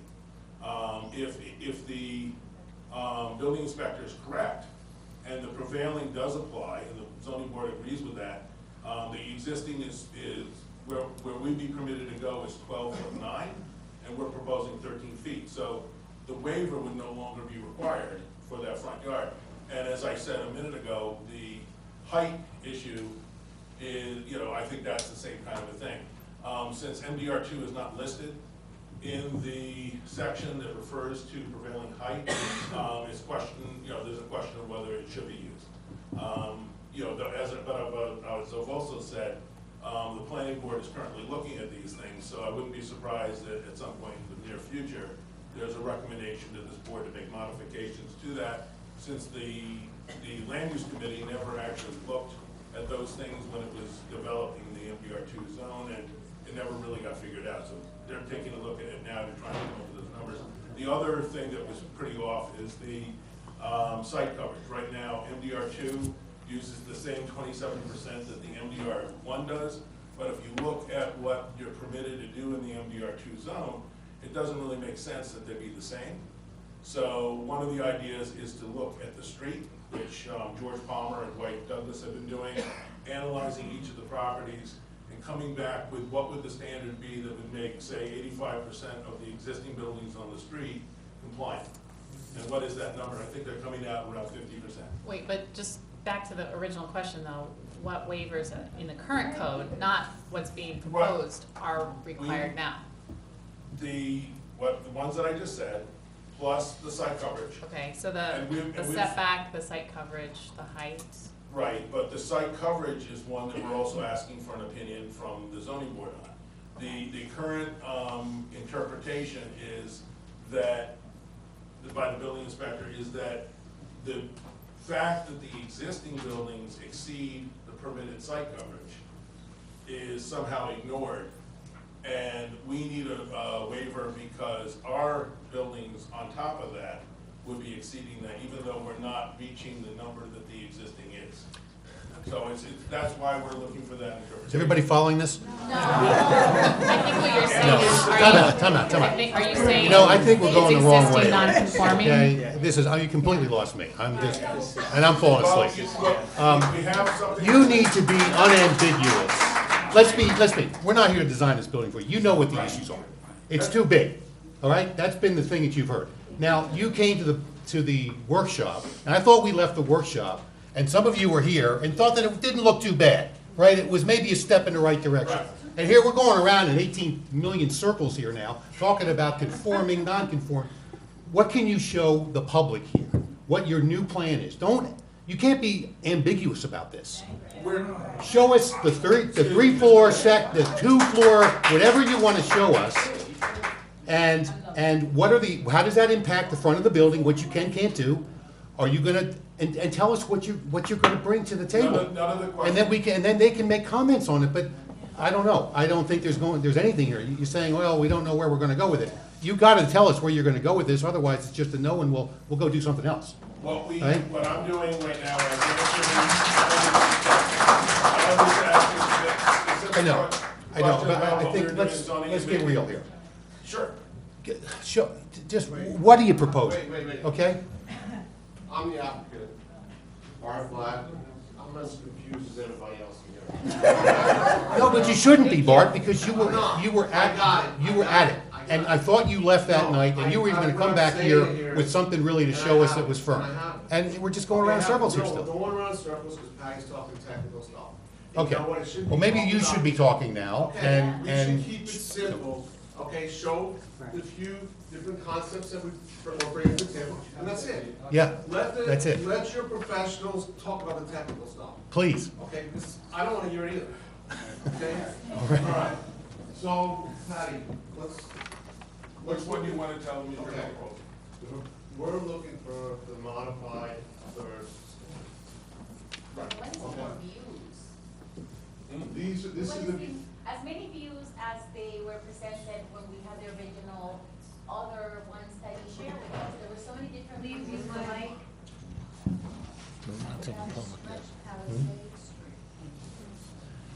Good evening, Mother Jarosky, once again, Palisade Street. I was at the workshop, and yes, as the mayor just said, one of the ones that was presented was nice. What I asked Patty after the meeting was, I want to see all those different views that were shared with us from different areas, from the aqueduct, from Main Street, from down Palisade, because this, I keep seeing just this view. And all of the changes come from this view. Thank you for adding the one in front of the church, that's very, very helpful. But I only see the one that comes down Palisade and this one. And I know that in the other presentations, there were so many different views. And if we are going to consider one of these, I would like to see those if you have them. I mean, wait, I think we have all the views here, okay? I mean, we were shown a view from looking up Palisades, looking down from Palisades, looking down from Main Street. I mean, that the structure? this Is that how it's supposed to be finalized? This is one view. All right, but at the end of the day, that's the building They that you we want. need to have people at the We were mic, told to- not, We were told to bring here a presentation of different views that we brought to the workshop, and that's what we're doing.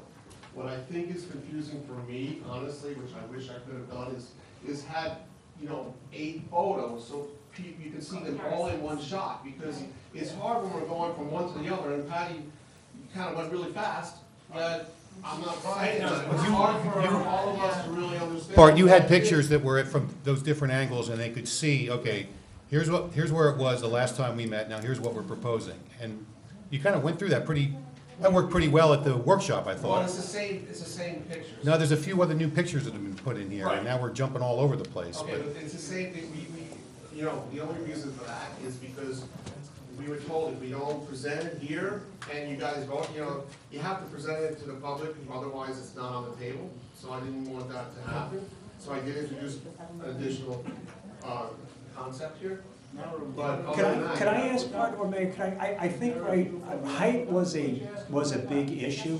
Oh, guys, height was a big issue, so I think if you do the 4 stories, the 2 above the parking structure, I think if you start there, because that addresses one of the big issues, which is height. So if you could, Bart, on that. Okay, Pat, if you so guys- we should put that on the screen. Yes, Yeah, yeah, from all different angles, yeah. Okay, so, it's gonna be hard to do that without scanning through the other, it's not like we can go 1, 2, 3, because we gotta scan through the other photos to get to it. Okay. Okay, so this is a 2-story version from looking up from Palisades. Okay. Okay, now let's look at it, the same thing from Main Street.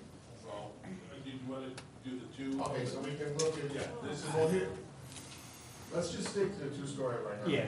Okay, let's just keep it simple, okay? So this is 2-story looking up from Palisades. And now this is a 2-story looking down from Main Street. From the aqueduct where. I can't show every single view. I understand it's very emotional for everybody. Everybody gotta calm down, take a deep breath. If you need to talk, please go on the microphone, let yourself your name, go to your own spiel. I just can't get that out of hand. Everybody's getting heated, I just need them to talk, let them go through what they gotta do, and just. Okay. Okay, so let's just focus on the 2-story, Two-story, yeah.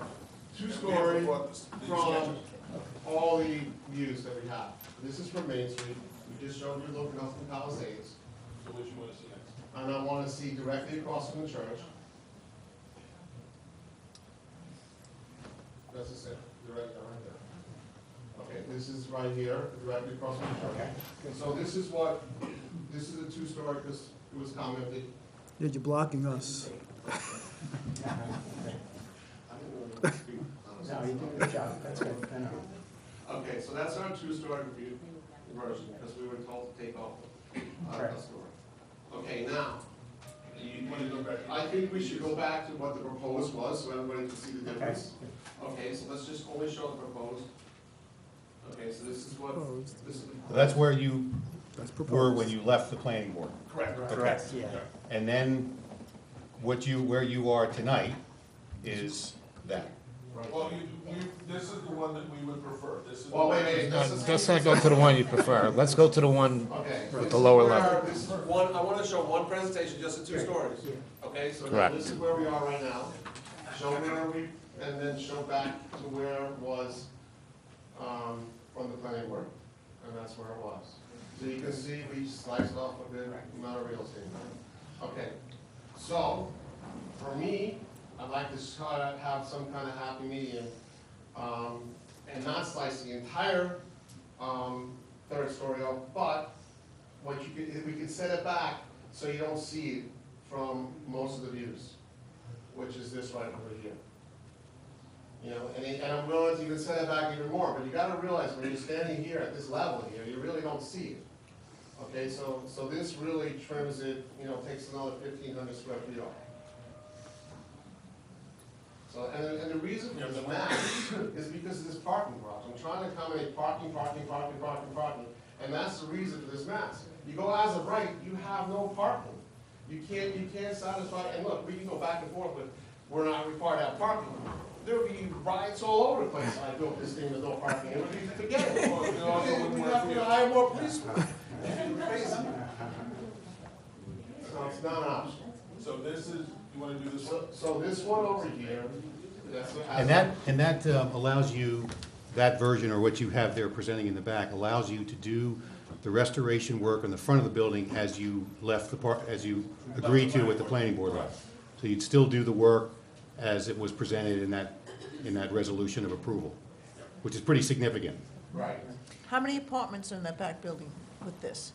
Well, And that doesn't change. It doesn't really change. I can do 8 or I can do 10. It depends. I mean, the thing about the number is really what I'm modeling as square footage. Do I make 1,300 square feet, or do I make 2,000 square feet, or 15? So, you know, I'm not sure exactly how I'm modeling it out right now, but I don't want 2,000 plus square foot apartments. You know, that's just, I don't think that's what you want to see.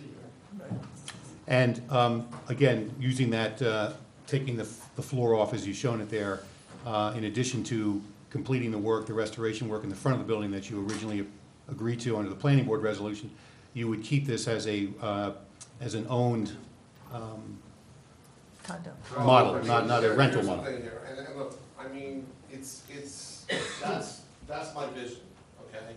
I'd like to see some kind of concession where we have some real estate on the 3rd floor where you can't see it from any of the angles, but it's there, okay? And not stand on ceremony and say, oh, because of the height, but, you know, I think that you can't see this mass from any of the views. Even from Main Street, you won't be able to see it.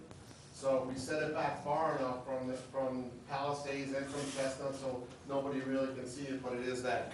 Because that's the money shot. I mean, I mean, Patty's numbers are a little off. I mean, I'm not losing $4 million, but it's definitely a big hit.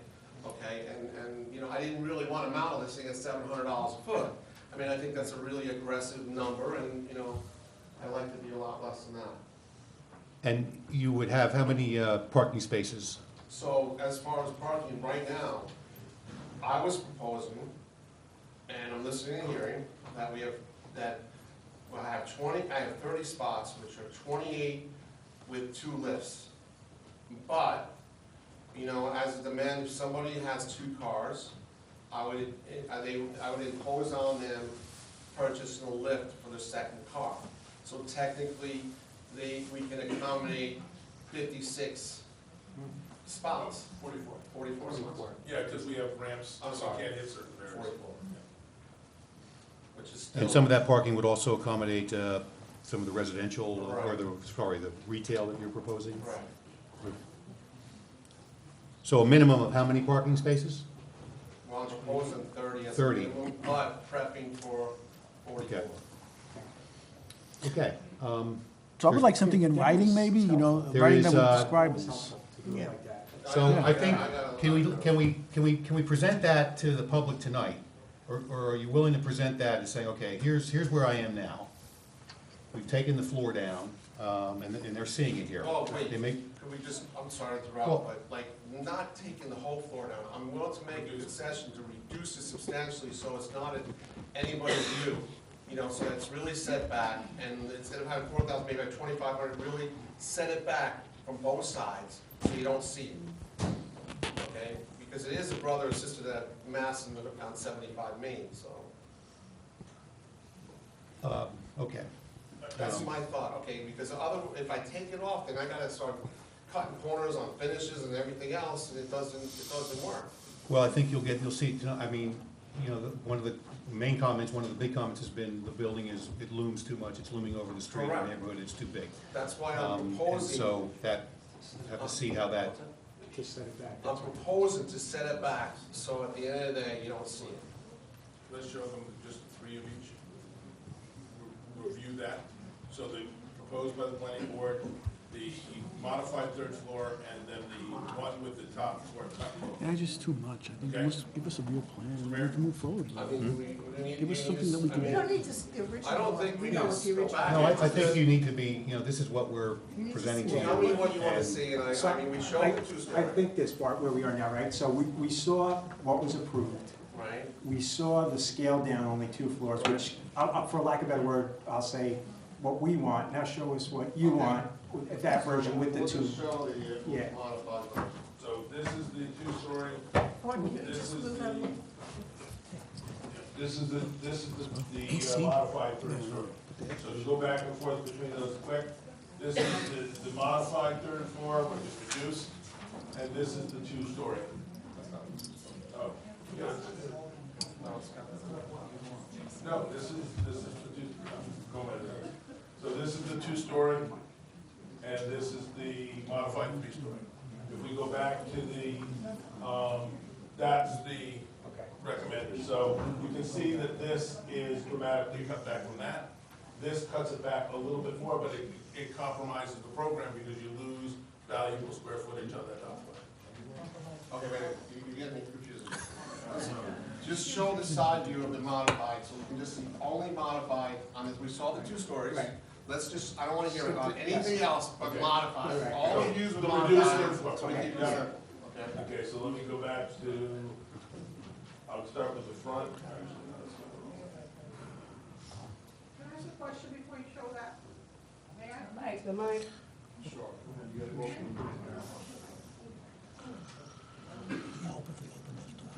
I thought it would, Harold Vecchio, 8 Young Street in Dotsbury. You can show me all the pictures you want. I cannot visualize the massive thing that you're putting here. It's very hard for me. You can look at all the pictures you want. What's just been put into Ashford and Walgrove, that massive monster that's there now, is this what it's gonna look like, or even bigger than that? Bigger. Okay, that gives you an idea of what's being put there. These pictures do not help me. I can't understand the scale of this. But if I'm gonna look at Ashford and Walgrove, what went up this weekend, I almost had an accident. I was so upset, and that's been going up, 2 or 3 years now, we've been waiting to put that up. But every time I looked at that little picture that was gonna go there, never in a million years would I have thought that was that big thing. So maybe that gives an idea of how big it's going to be? It's probably tiny, yes, go ahead.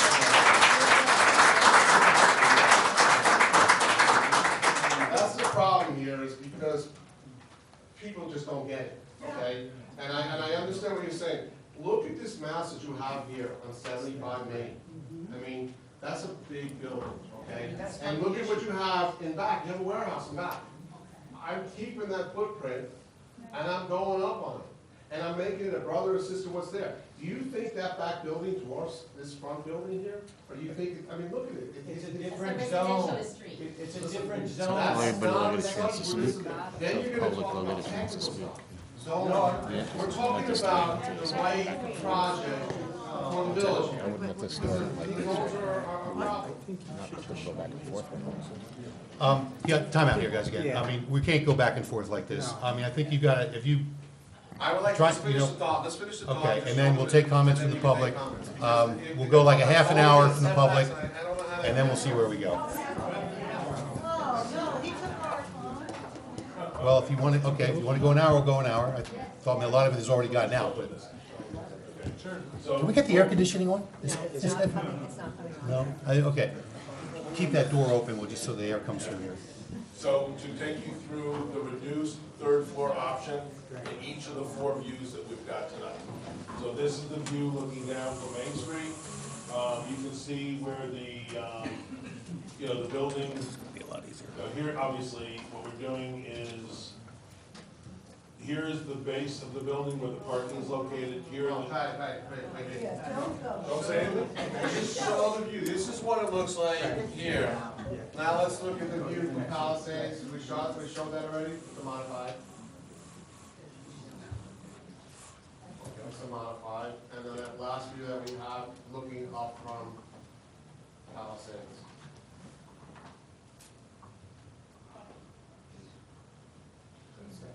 Okay, so I know. So that's it, that's where we are, that's where you If I had are. to do all again, I'm gonna show 1, 2, 3, so everybody can see them. It's, okay. Okay, so this is the latest version. It's different than what was here before. This is, sort of came out of the workshop. You've heard about the parking, you've heard about the restoration for the front, and we'll take some public comment now.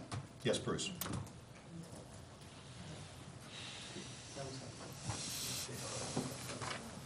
Bruce Richards, 153 Main, I think it is emotional evening.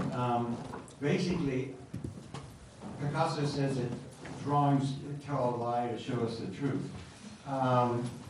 However, also the term that these are brother and sister buildings. They're kissing cousins. They're in 2 different zones. That's the problem. The whole building, which I think is a good-looking building, that's where I'm torn. I think this is a good-looking building. But the whole building has been designed to accommodate the oversized front, not to take into consideration the residential back. I think the point that just was brought out, Patty, how tall is it, 2 Ashford? 48 feet. 48 feet. How tall is this 2-story building? 48'9". So, the question. The 3-story is 48'9". The Okay. 3-story is 37. So, turn my back, I don't mean to. So, if I'm standing at Pompeii, which is kind of like standing at, not like standing at Getty, because 2 Ashford is on Broadway, which is a commercial zone. I mean, I can't argue that one because it's a commercial zone. But what we're talking about here is a residential zone. And so what you're saying is, yes, the woman who almost got in an accident on a Walgrove might get, it's going to be the same building, the same size. And that needs to be a consideration. When you walk out of the church, it's like filling up your car at the Getty now. That's what you're going to see. So that's the consideration. I mean, I'm really torn because I think the building should happen. I think it should be done, but it just. So you think it's still too big? Yeah. Okay. I don't have any. Great, thanks, I'll Bruce. sit down, but thanks. Perfect. I do. Great. It's 30. Yes, Steve? It's 30 versus 40. Steve Tilley, 87 Ogden Park, down there at the church. I've communicated with you earlier today, so I don't need to go into all that. I just, we've been through a sort of movable deck chair performance, and I'm getting a little woozy. But I think I was also on the land use committee, and there was a decision about the scale on this site. Is everything perfect in the zoning code? No. Should there possibly be a tweak to MDR2? Perhaps. But in general, the notion that the scale on Palisade Street, halfway down the block, should accommodate Palisade Street is correct. And the brother-sister thing, I think, is a kind of a violation of that decision about what should happen in MDR2 on Palisade Street. And so I think we shouldn't go back. So there are 2 issues really: the building and the process. I've talked before about the waivers and communicated about that. I think everybody is troubled. I'm just going to ask a series of questions and then answer them. Is there a smaller, more compliant option? Yes. Would it fund the renovation of the front building to standards that I would find acceptable as a preservation architect? Yes. Would it require a garage entrance in front of the church in order to be fully parked for the occupancy? No. Would it require a lower sales price and need less income for the current owner? Yes. So that, there is a dynamic of the number of units precipitates a sales price and an income for the current owner. And I think that shouldn't be a consideration. Really, we should be looking at what's right for the context, and I think it's smaller. Thanks very much. Thanks, Steve. Yes, Carol. How many people are going to want to just get a sense? Everybody. Okay, cool. We will get to everybody. Carol Kearns, 126 Palisade Street. I respectfully request that the Board of Trustees deny all of the waivers put before them by the developers at 75 Main Street. I also request that the Board consider the fact that we need buildings in this village that are designed with the best interest of the village residents, not what is best for the interest of the developers. We don't need buildings that look out of place and often spoil views with their bulk that has happened in the past. We need buildings that conform to codes and the character of our beautiful village. I would like you to consider the quality of life of the residents of Palisade Street, Chestnut Street, and Main Street, who have had a difficult year with parking and traffic. Have you considered the traffic impact that this development would have with a park on one quarter of Palisade Street and Our Lady of Pompey Church on the other? We fought a long battle with the Archdiocese of New York to keep our parish open. And by removing parking and creating more traffic on Palisade Street, we may lose parishioners. This could result in a large loss of revenue to keep our parish afloat. We didn't work so hard to keep our parish open, only to have it closed because of a parking issue. The developer made a point of saying that they will be adding 2 parking spaces on Chestnut Street, but they failed to mention that they will be removing many more parking spaces on Palisade Street, directly across the street from the church, or that the driveway, which will be for 2-way traffic, will be directly across the street from the front doors of the church. What did the traffic study say about parking and traffic on Sundays during Mass, or when there are weddings, funerals, or on a Wednesday afternoon when religious instruction gets out? Or how about in the spring or the fall, and most especially in summer, when summer camp is in session? How safe will all our children be with all this traffic? We would like to know where the people who will frequent the retail shops will park.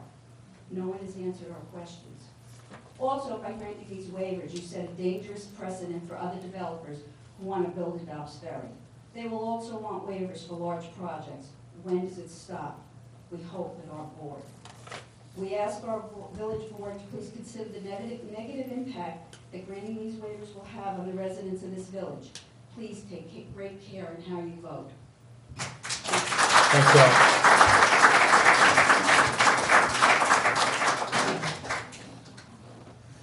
Vinny. Yeah. No, sorry, Mike. Vinny.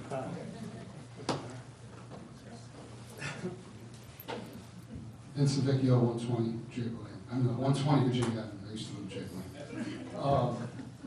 A lot of the last few people that spoke, they pretty much hit most of my points. But one thing a lot of people aren't considering is when I did live in Draper Lane, that's why I had it in my head. It was very convenient for me to park on Draper Lane versus parking behind my building, because I always want to get in, get out. I didn't want to go behind the building. So now, this gentleman, he's doing a great job proposing it. I just don't think it's good for Dobbs Ferry, what he wants to do. He's offering parking for his tenants and 2 cars per unit with a raised, what is it? A lift. So if I were to purchase one of these units and my wife was home and she was parked in the bottom spot and I had to come home quickly after work to go grab my daughter to go bring her to T-ball practice, I'm not going to go in that garage. I'm not going to park in that garage.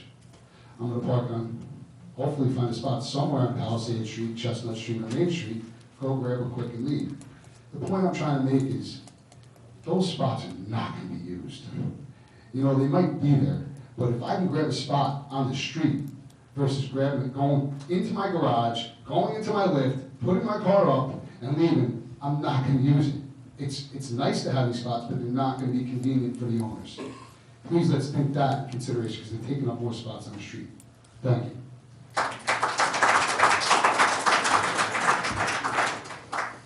Thanks, Vinny. Yes. Gene Fine, 80 Street, and really there's 2 points. One is more short-term and one a little more long-term to consider. In the short term, the timeline of this, whatever is decided here, now this will be the third major construction within a 1 block radius. I mean, my quality of life isn't great now, and it's gonna just suck, because I have building going up right next to me, I have one going on the block, and then this. So when we talk about just parking issues, it's also everybody who's going to be working on the building has to park somewhere as well, including all the construction. So during that time period, if this timeline is gonna happen at the same time as these other 2 buildings, that is a huge impact. The second, more long-term thing, which I know we've all been considering, but with all of these projects, is just the sheer infrastructure of the town. This is so many more people coming in. And I understand, of course, the economics of it, but there's a point of diminishing returns in terms of infrastructure, in terms of the school, increased population into the school. At what point does it cost the town more money in terms of these new large projects than bringing in that income in terms of taxes and so on? So I think that really needs to be taken into consideration in terms of these huge projects. You're absolutely right. Hey, Kev?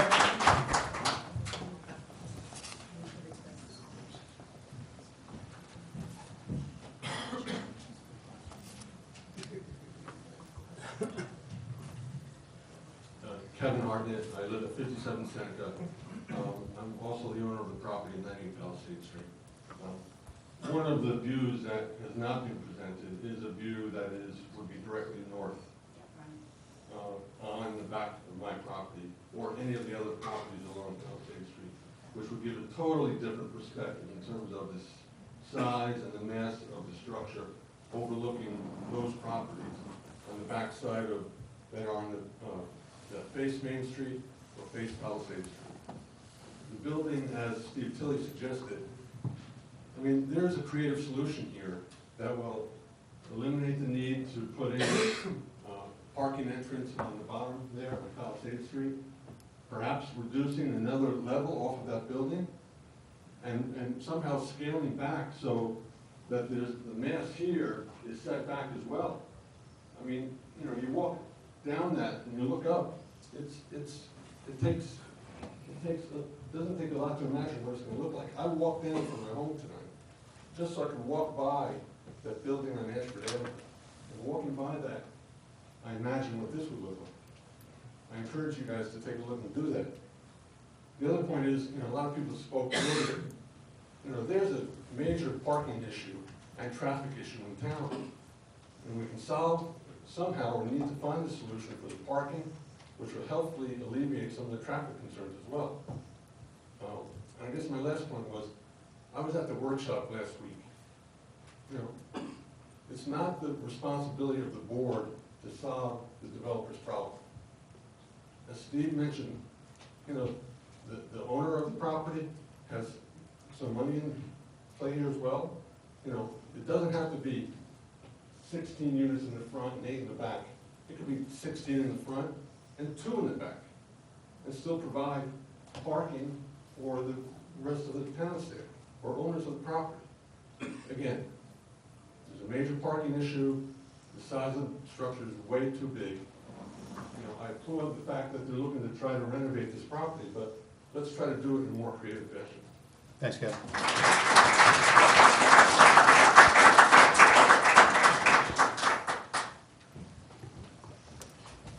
Yes.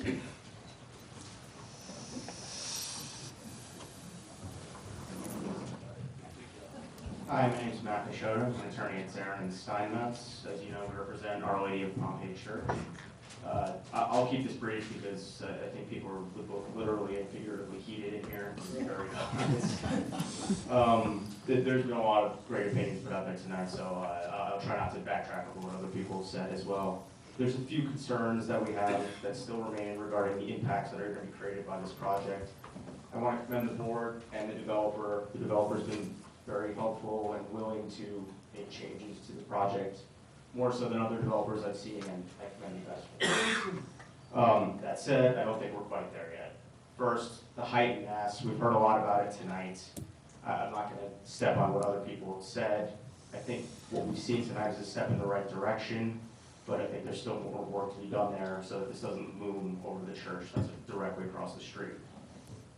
Second, the garage opening that's onto Palisade Street. We as a church think this creates a really dangerous traffic situation there. The developers talked about a crosswalk there, which I think would help part of the problem.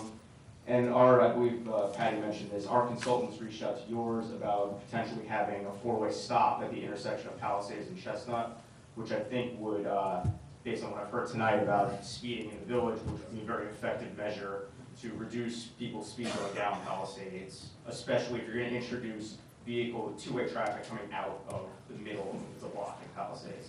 So I think that would be an important step, and hopefully that's something the board would consider. We also would urge the developer to consider an option that eliminates that door. I heard what you said about that being problematic. I urge you to take another look at that. And third, I have to go back to a point we made at the last meeting. On-street parking is really a major issue here. The church doesn't have a lot.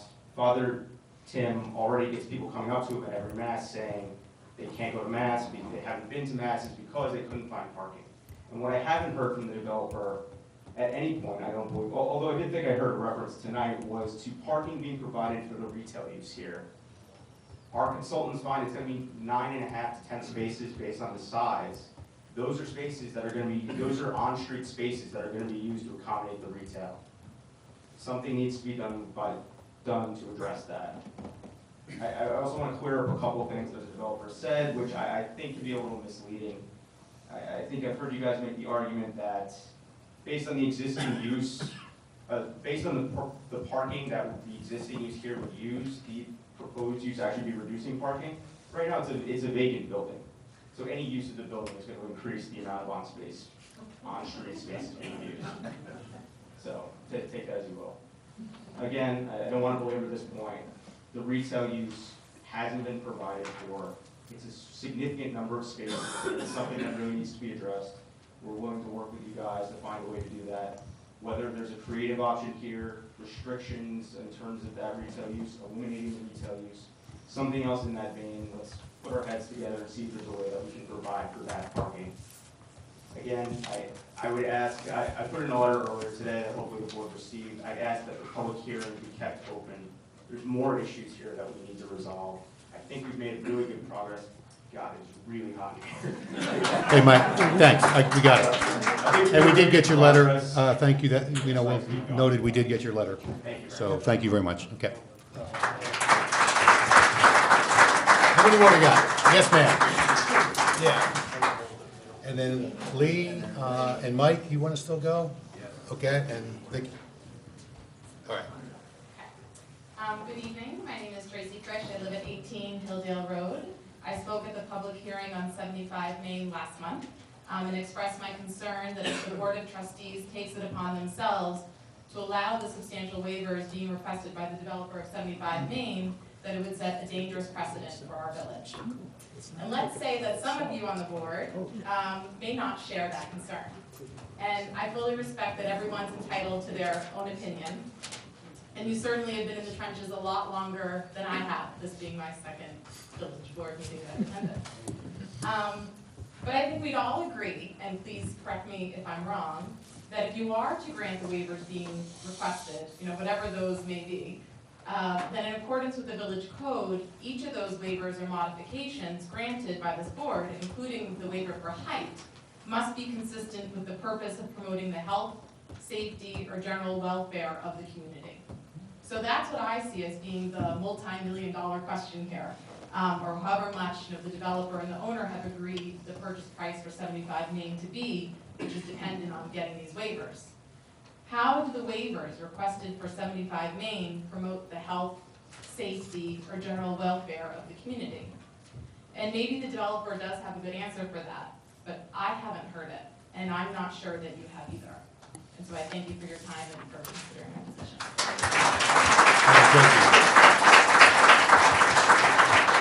Yes, please.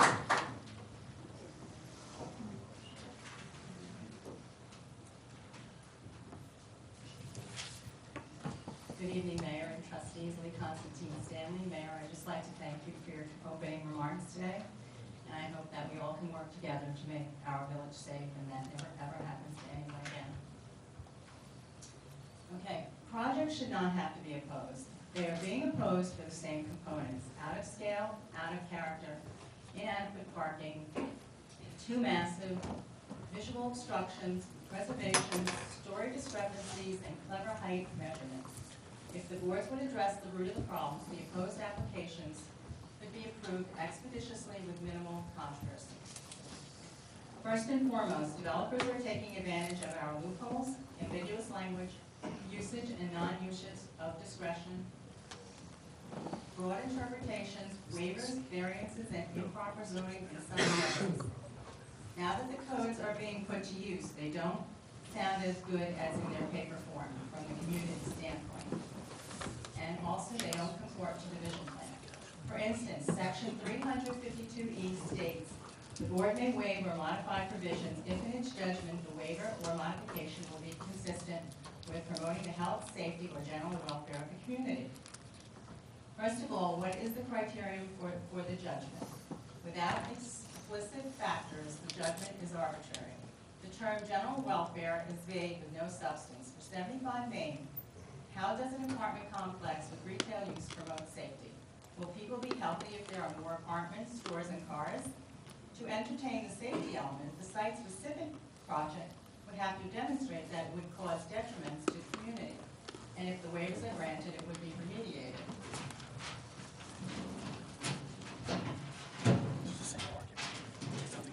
In its existing condition, the site is not posing unsafe conditions or health compromises for the village imminently. The height waivers don't outline how they would promote the safety and health or general well-being. As some of you may know, Irvington is hearing an application on a senior development proposal that seeks a zoning change for the project. The board is concerned that although the developer plans to preserve 3 historic buildings, the complex would be the largest in Irvington and out of proportion. Since the applicant was sure of a denial, the project was reduced by 60,000 square feet and green space was increased by 8,000 to 10,000 square feet. However, the board is still not convinced. Irvington is standing up for their view of Broadway, the view from neighbors, preservation, and whether the village needs the facility. The developer had a proposal in Pleasantville but withdrew it and currently has one in Harrison. I'm surprised they haven't come to Dobbsbury, or could that be in the works? Irvington's mayor on February 22nd at 1 hour and 47 minutes stated, quote, I personally don't want to be in office when Irvington becomes Dobbsbury or Tarrytown. That seems to build on every piece. Brian said that? Yes. You sure? You can look it up. I don't know. Lee, could you wrap it up, please? Yes. Thanks. Be in office when Irvington becomes Dobbsbury or Tarrytown. It seems to build on every piece of property that they can. Apparently, there are others who don't live in Dobbsbury who find our building practices undesirable. The village must gain control of the zoning codes and ensure that the language matches the intent of them. Lee, As it Lee, stands- please. You're going way over here. I gotta let you wrap it up. Come on, you know this. I don't think I'm over 3 minutes. You're well over it. You can, listen, you can submit that, I know. Thank you very much. I will say this. Business are coming to Dobbs Ferry from Irvington. They're not going the other way. So I'm going to have to take this up with Brian. In fact, we're going to see him tomorrow night here. So, okay. Mara, you've already been up a couple of times. Sorry. Mike, please. And then Vicki, you're next. And I think that does it. Everybody okay over here?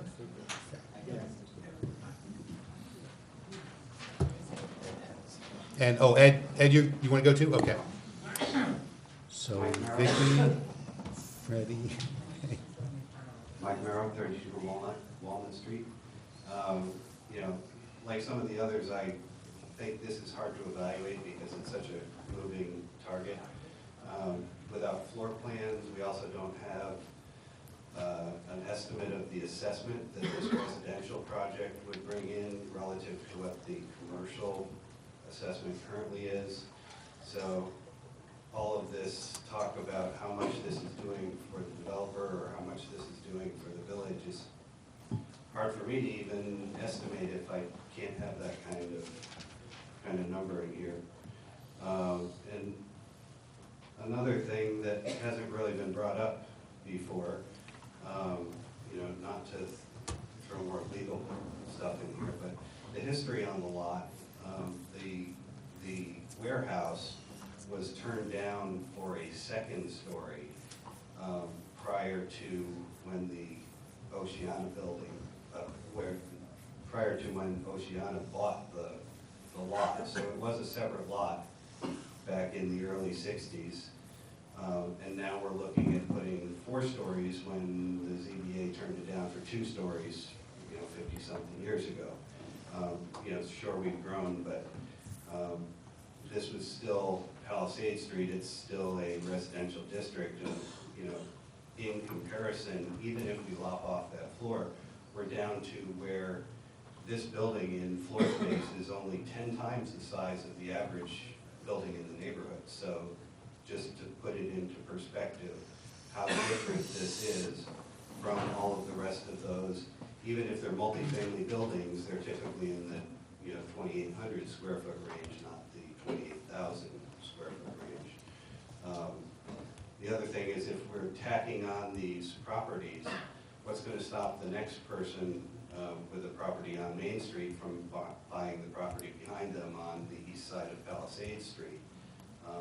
And eventually, are we going to turn Palisade Street into the butt end of Main Street? Is that the plan? Because that's kind of the precedent that's being requested here. And you know, if you say no, this is a one-off, but every one-off is the next precedent that says, oh, but the neighbor was allowed to do it. How can you stop Kevin from selling his place to do the same thing next door? Thank you. Thank you, Mike. Vicky.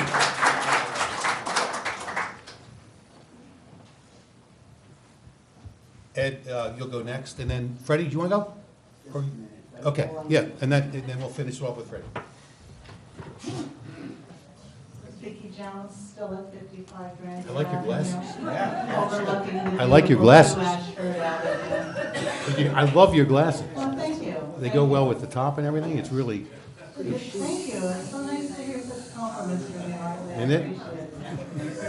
I really appreciate that. Now, I hope I didn't use up my 3 minutes. That was my thing. Is there an adapter for my iPad to go onto the screen? No, I'm just kidding.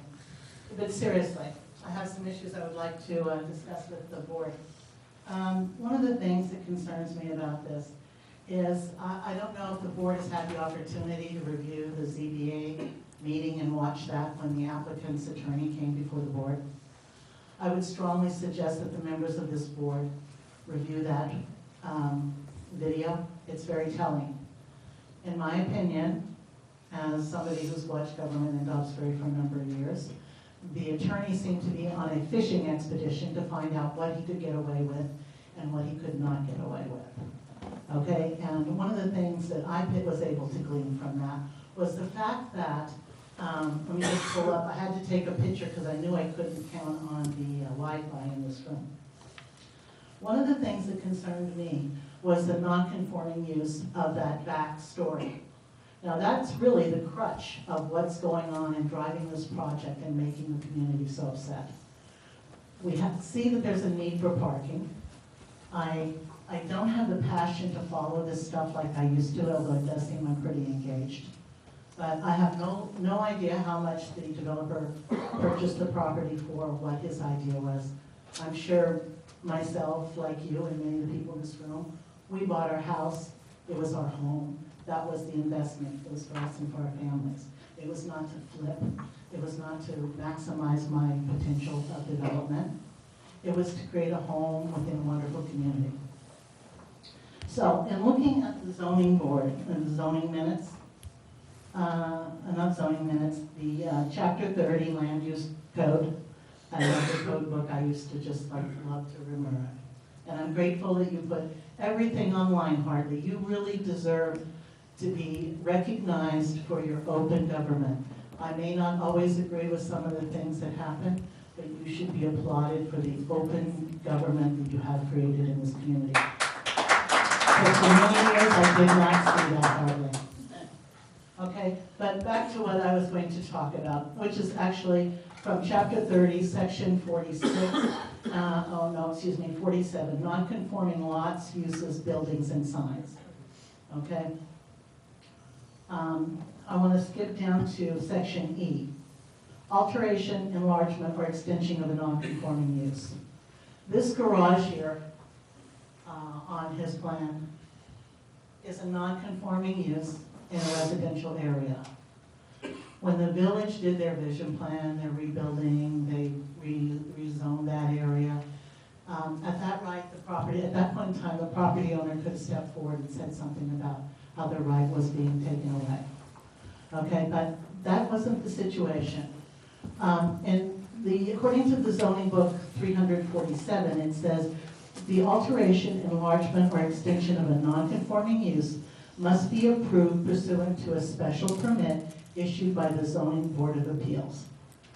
And then it goes on to point 2. The alteration, enlargement, and extension of a building that is non-conforming only with the respect to dimension standards, blah, blah, blah, blah, blah, shall not be required to a special permit as long as the alteration, enlargement, or extension conforms to the requirement of this chapter. When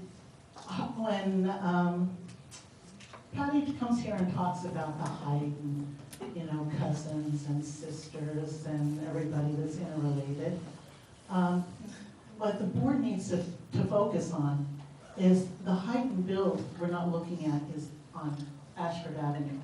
We're looking at the majority of the property facing Palisades and what the height is from the roads of the next door neighbors. It's not to justify the massive building behind it. Okay? The wonderful thing about zoning is able to give you the ability to create setbacks, mass, bulk, all the things that this project has got everybody upset about. It's mass, it's bulk, everything is like over the top. So you don't think this new version is No, is good? no, and even the as of right. I would also like to say, I would really appreciate the board looking for land use and zoning questions from the village attorney and not letting Patty give you his version. Well, of what the we code can do is. that. Not tonight. That's not fair. That's not fair. Come on. But We don't make tonight any Patty's decisions. talking. Well, because he has the floor, and that's what Patty does. Yeah, I know. Okay, but we listen to Patty. He has a right to be heard. Yes, he We does. listen to our village attorney when it comes to those matters. Yeah, Okay, and so the board can Vicki, I'm gonna direct have to wrap up here. But thank you for that. What else was I gonna say? It's hot in here. 82. Oh, it's 70 tomorrow, so we'll be in great shape, guys. Anyhow, the point of the matter is, I think that the building, that the board should deny it. It needs a special use variance. And I think that if the village grants any kind of waivers on any kind of project that relates to the reuse of that back lot, they're opening themselves to a litigious situation because it's a non-conforming use, and the grandfather has died. Okay, thank you, And one Vicki. more point, there's one other option, which is a really good option, it just came to me tonight. It was an epiphany, okay? The gentleman that owns the property can redevelop the front part of his property and fix it, make it nice, and put as many units as he has in. But here's an interesting point. He also could donate the property in the back to the Catholic Church and have them make a parking lot similar to the one in Hastings called Steinschneider Lot. Okay, And we can put trees there. okay, thank you, thank you. Ed?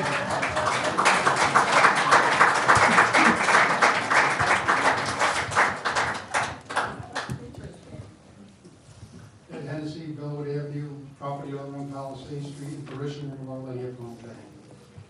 Rather than belabor all the issues all over again tonight, I'd just like to urge the board to keep the public hearing open, mainly because of the fact that the developer and Patty and company are going back to the zoning board to have their waivers clarified.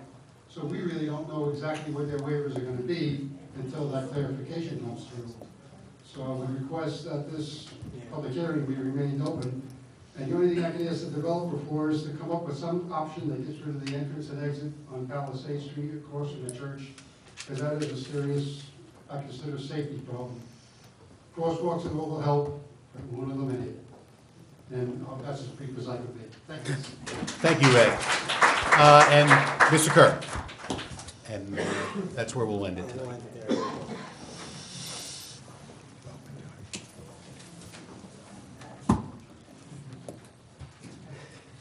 Fred Cruz on 46 Palisade Street. I just have a couple of questions. Right here especially, what is this actually supposed to be? Is that a common room or yes? I was just wondering, at the common room, do you think maybe people be having birthday parties or some kind of events? And I would imagine guests would have to come, and probably there wouldn't be any parking spaces for them. Another question is, would each resident of this building be guaranteed a parking space, or would they have to purchase that separately? Should I, yeah, they're tied together. Automatically, they get a space with their, or whatever it is. Okay, thank you. Thanks, Fred. Okay, thank you, everybody, for your comments. I think we will keep this public hearing open. I don't think we, well, we may have made some progress tonight, but I'm not really sure. But thanks for all your comments, and I'll take a motion to adjourn the public hearing. Is there a motion? Trustee Flynn? Adjourn, yeah. Correct. Second, Trustee Corrales. All in favor? It passes with 7 on this. Thank you. Thanks, everybody, for your comments. Is Jeff Young still here?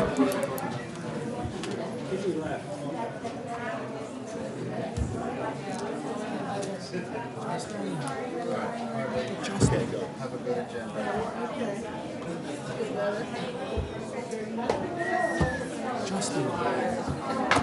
Hey, folks, if you could, we still have a whole meeting to go here, and some matters requiring action.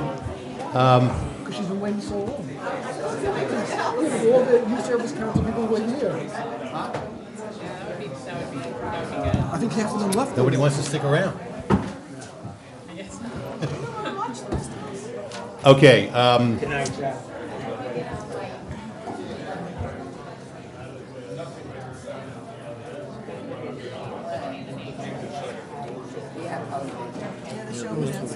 They didn't do. So they were. Excuse me, Mr. Mayor?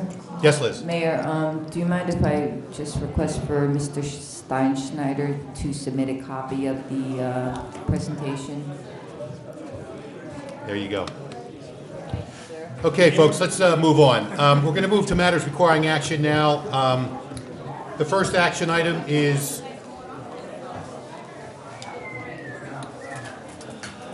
Justin, are you hanging out for the youth service? Yeah. Okay, we're going to get to that now. And I was looking for Jeff Young too. Is he still here? I think he might be. Could you, if he's there, could you bring him in? What I'm going to do is I'll move action item number 6 and number 8 up, because there were people that were. Yeah, Jeff left. He left. Okay, so let's move. Let's do this. I'm going to move the action item number 8 up. And we'll take that now, and then we'll go down on the rest of the matters requiring action. They all left anyway. Anybody who's still waiting here that wanted to, yeah, Chris is here, so we'll move that up. So we'll move 4 up, and I'll do this in order. So let's start with action item number 8, that we're moving up to number 1. This is to consider a motion to authorize the interim village manager to sign an agreement with the Youth Services Coordinator as recommended by the Youth Service Council Chair Lisa Bai. That's pretty vague. What's the agreement? Justin, you want to tell us what this is? I'm sure it's a really good agreement. I just don't. Good evening. So with the Drug Free Community Grant, we're just hiring a coordinator to oversee all the grant. The grant is, as I said, it's for 5 years. Jeff and I have been working on it, tirelessly throughout, trying to get stuff through the government, and they actually messed up his name, how he spelled his name, so it took us like 4 weeks to try to get that back going up again. So basically, we hired a girl that she works for the school, Tara Fallon. Basically, she's going to coordinate the coalition, the Drug Free Community Grant, implement all the activities under the actual government plan. Tomorrow we have a guest speaker coming to the high school. It's like a drug-free community. He's talking about all heroin, and he's a positive speaker coming to speak to the school. He's going to speak to everybody from 9th and up, is it? Yeah. Middle school as well. Middle school as well. So the entire high school and middle school is going to get this lecture tomorrow. It's more of a positive lecture, positive environment instead of having somebody tell you drugs are bad, drugs are this is the thing. So she's just going to be the coordinator for this thing. Irvington has a grant, Ardsley has a grant, and the coordinator position is like a part-time job. It's contracted to the village. We spoke about that last time. We got the W-9 filled out for Jeff, and we have the contract that Darius has, correct, Darius? Yes, I'm looking at it right now. So basically, she's going to do like 14, 17 hours a week, helping us coordinate all the activities, coordinating with Jeff, with Lisa, with myself, through the school. She works at the school right now. She's a part-time full-time sub, and she's going to be working with us anywhere between 14 and 17 hours a week to put the grant together. Yeah. Oh, you want to step up? Yes. Full house now. Let me just say that we conducted an extensive search. My background search? Yes. No, I mean, we interviewed a lot of people for the job, and you were the one that the Youth Service Council chose. So congratulations based upon your resume, and I know that 99% of the kids in Dobbs Ferry Middle School, 100% of the kids. Okay, so.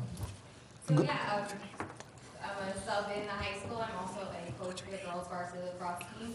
So while I'm not a full-time member of Dobbs Ferry, I try to be as active as I possibly can. So I feel that my relationship with the students definitely helped me to take on this role as a coalition coordinator. I know most of their families at this point from my numerous roles that I've done in Dobbs in the past few years. So I'm very excited to start working in this position. Good luck. Taryn, that's great. We're excited for you too. Thank you. The Youth Service Council and Justin is so actively involved with. Trustee Russillo has been a big part of that too, and Lisa, we all know, a lot of energy there. You've met her, of course. It's really great things are doing, so we appreciate. I'm glad you got through the background check there. It's yeah, I'm sure it was pretty intensive. But good luck to you, and thanks. Any questions from the board at all? No. Okay, then, okay, so we're just gonna, the motion is to authorize the interim village administrator to sign this agreement, subject to review by the village attorney, and off we go. Is there a motion? Trustee Russillo, second trustee Golio, discussion, all in favor? That passes with 6 ayes, and Taryn, good luck. Thank you. Thanks very much. Good luck with everything. Look forward to working with you. Okay, next item was action item number 4. We'll make that 2 now, and that is to consider a motion to award the bid for purchase of computer-aided dispatch software to the lowest bidder, SCM Fire Rescue Systems. This will be for an amount of $31,910, as recommended by First Assistant Fire Chief Chris Denico, I know is here tonight, as well as the chief. Chris, maybe if you could, just for the benefit of the board, just if you're okay, or Chief, just give us a little background. I know the interim village administrator has talked about this and stressed the importance of it, but just to hear from you would be great. Yeah, the department, along with the chiefs from Irvington and Hastings Fire Department, over the past year, we've been doing some research on this. We had a couple of vendors come in and give us a few demos on it. Basically, it keeps all our records for our personnel, our inventory, our fire reporting system, and this is the company that we seem most happy with, so we're going to go with. Okay. And is this also, Irvington is on this as well, or? Irvington and Hastings are both in the process, I think up in their next budget cycle, they're looking to purchase this product as well. Okay. And we have this budgeted, is this in the budget? There's capital fund money available. Okay, so we have available funding. Yep. And Chief, Village Administrator, interim, you're recommending this as well, right? I am. Any questions for the Assistant Chief? Okay, thanks, Chris. Okay, there being no further questions, then I'll take a motion to award the bid for the purchase of the computer-aided dispatch software to SCM Fire Rescue Systems. This will be for an amount of $31,910, as recommended by the Assistant Fire Chief and the interim Village Administrator. And just noting, the Village Treasurer has confirmed that this is in the capital budget. Is there a motion? Trustee Golio, second. Trustee Cassell, discussion? All in favor? And that passes with 6 ayes. Thanks, Chris. Anything else I can move up here, or Jeff Young is not here. You know, I feel bad. Well, we had to get through, but we were going to consider a motion to accept a donation in the amount of $3,500 from the Dobbs Ferry Youth Little League. I know that's why Jeff was here. This would be towards a new set of aluminum bleachers, which will cost $5,464.57 for Memorial Park. This is being recommended by the Recreation Superintendent Matarone, and specifically recommending to authorize payment of the remaining balance to purchase this new these aluminum bleachers for $1,964.50. This would be for the new set of aluminum bleachers, and this funding would come out of the Segregated Recreation Fund. Annalise, I know we were talking about this last time. You've been involved with this.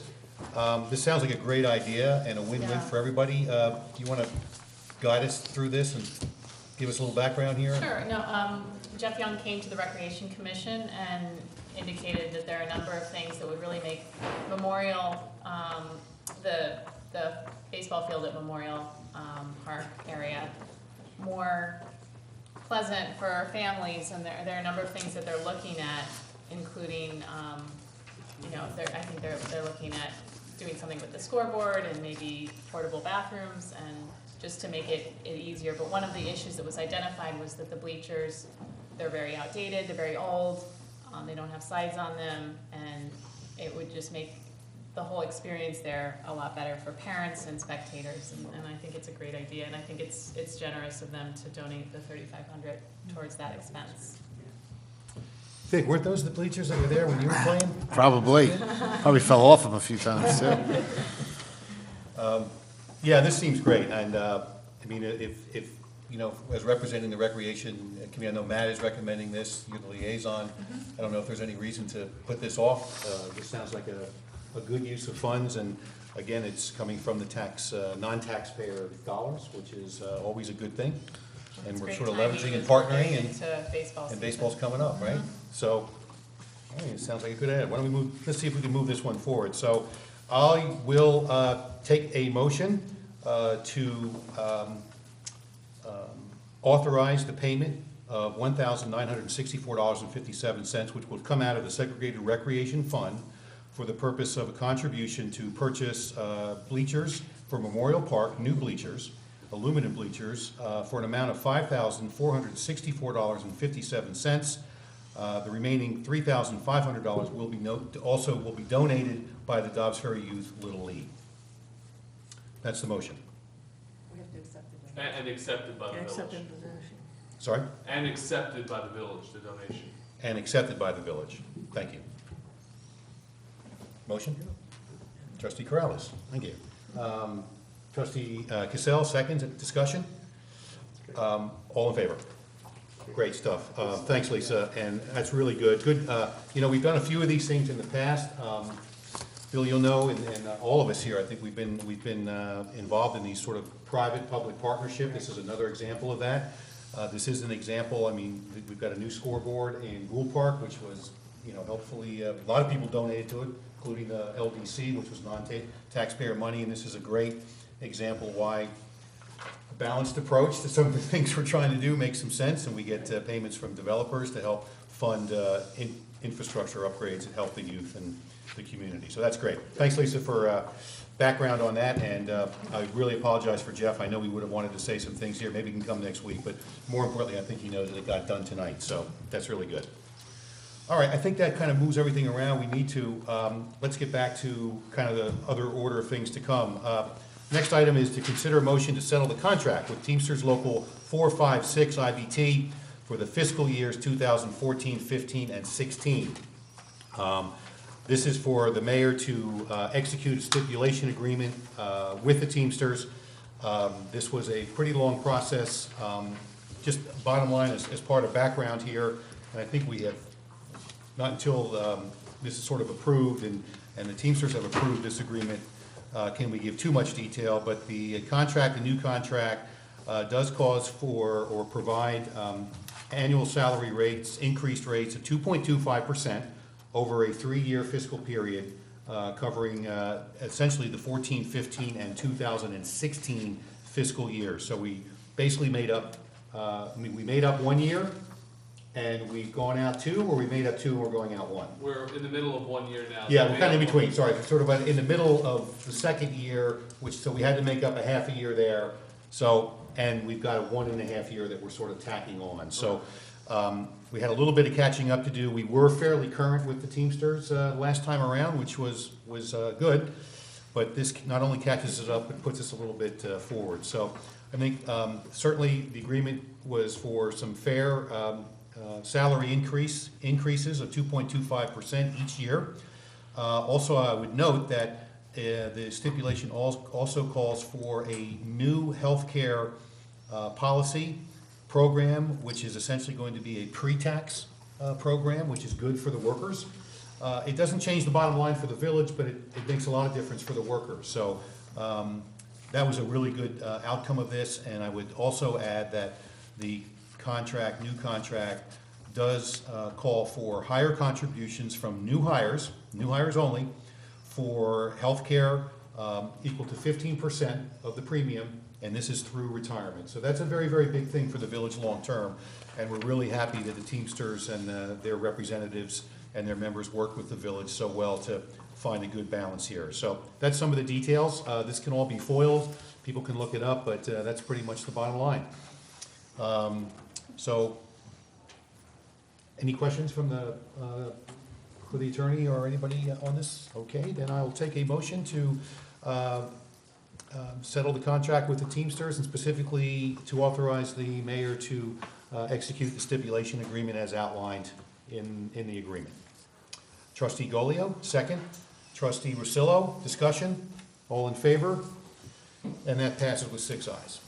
Thank you, and I want to thank the members and all the workers of the DPW department, the Teamsters that do such a great job keeping our village clean and clear during the winter, and maintaining the roads, and putting up with a lot of stuff, and just they're great, great workers and great people. Next item is to consider motion to establish a capital reserve line in the police department budget.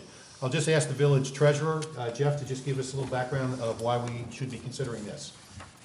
Okay, so I just want to clarify, this is not actually a budget line. This is a fund balance designation, capital reserve, which is, in essence, simplified, explanation is it's like a savings account, okay? It's allowable under General Municipal Law Section 6C. The board determines how much funding goes into it and approves purchases out of it. So what we would like to do is establish a capital reserve for police equipment. Essentially, we would be using that, recently we've had surplus equipment that we've sold, so the monies that we bring in from the surplus equipment will go into that capital line for future equipment purchases. Okay, and so then we're just creating a line that we would be able to identify that would be used specifically for the purchase or investment in? Legally reserving funds to purchase police equipment. And, you know, the advantage of that is, you know, if you have funds in the capital reserve available, you don't have to, you know, bond it or borrow money. So it's the potential savings on that front for the village. So how would that line or that reserve be funded? Get like an example. Okay, so in Betsy's example, she sells the boat we just approved to sell. And we would come in and ask you if you could take the funds received from the sale of that boat and put it into that capital reserve. And would we vote each time on that? Whether, Correct. so the board would still have Correct. the Yeah, total final control. authorization as to whether it goes into that line or not? Correct. And once it goes into that line, then it is by law, it has to be dedicated to? Right, it is there. There are ways to get it out of the reserve, but once you've created the reserve and once you've funded it, you're essentially saying we're going to use that for, in this instance, the purchase of police equipment. Okay. Can I, Mayor, honestly, I don't know, would this be, now, when we go through the budget process, would whatever we purchase from here, could it not be budgeted? Correct. So what you would do is you would authorize the purchase out of the reserve, and in essence, you amend the budget up by the amount that you authorize being purchased out of the reserve. Are there any downsides to this? I mean, the only potential downside is once you know, put the funding in there, that it is restricted to be used for police equipment. We don't have any other reserve fund line, or do we have any other reserve line for any other department or any other? There is a forfeiture account, federal forfeiture account in the reserve currently. And where can that money be spent? If so funds go into that, how can those monies be spent? Seized funds and Also for just police purposes? That is drug money, basically. Yeah, and that was my question. I know there is a line item for that, and honestly, guys, I mean, you know, I'm a big supporter of the police and everything, but I'm not 100% comfortable with this, to tell you the truth. I know we do have I think it is seized equipment, Betsy, that is restricted, and I don't know, I don't know if I'm necessarily like the limitation in the capital line item just designated for. Your concern being that if it goes in there, it's You can't get it out. stuck. It's stuck, yeah, Yeah. that's my biggest concern, honestly. Betsy, you want to argue why we should? Well, I can tell you that there's not a lot there. The boat that we just auctioned off was $10,000. We auctioned off a used car not long ago, which I think was another $3,000. What we're looking to do is we're looking to replace 2 of the older motorcycles that we have. So without coming to the board saying we want to replace this 2005 motorcycle, we'd like to put this money aside, this surplus equipment that was sold, for the future purchase of a motorcycle. That's what we're doing right now. We're not looking to build this up to $100,000. Typically, we sold John Salvi's car a couple of months ago. We got $310 for it. You know, we sold the old electric motor cars. We received $925 for that. So we're building up this fund, anticipating a purchase of hopefully a motorcycle. So maybe replace one of the motorcycles we have, rather than coming out of the general fund. Yeah, so would the answer be just having some kind of stipulation, anything that you guys sell or, you know, put in this fund, before coming to the board to ask for other appropriations, this reserve fund has to be used first before you would come and ask for other capital expenditures, I guess, right? I don't know, I'm just trying to ease Bill's mind. I kind of agree with Bill. It is tying our hands on what we can do with the funds. But the only thought is if it's coming from police department sales, things that they've owned, before they would come to the board to ask for any other monies for things, that reserve would have to be used first, is what I'm saying. Right. Do we get to approve the use of the funds, or is? Yes, you have to.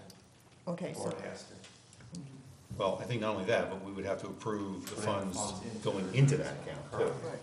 So you That's control what's going in, Absolutely. you kind of control what's going out, but only to the extent that it would have to go towards police equipment or investment to support the police Yeah, department. I guess, Mayor, so, you know, and now where we all work well together and everything, I don't know what's to stop the building department to come and say, hey, look, I just enacted these fines and I want a line item in there for building department. Honestly, guys, I'm, Betsy, you know, I'm a big supporter. I'm really not. Why can't when you sell something, why can't it go into the seized property line, just go back into there? That seized property that federal Is it- forfeiture fund is a joint account Oh, so with other that municipalities. has money's different been there set for of many requirements years. and, That money's been there for many years, so that money is shared among It's 6 federally. other departments. And one of my concerns is it seems like that money's been sitting there for a while because I think there are pretty strong restrictions on how it could be used.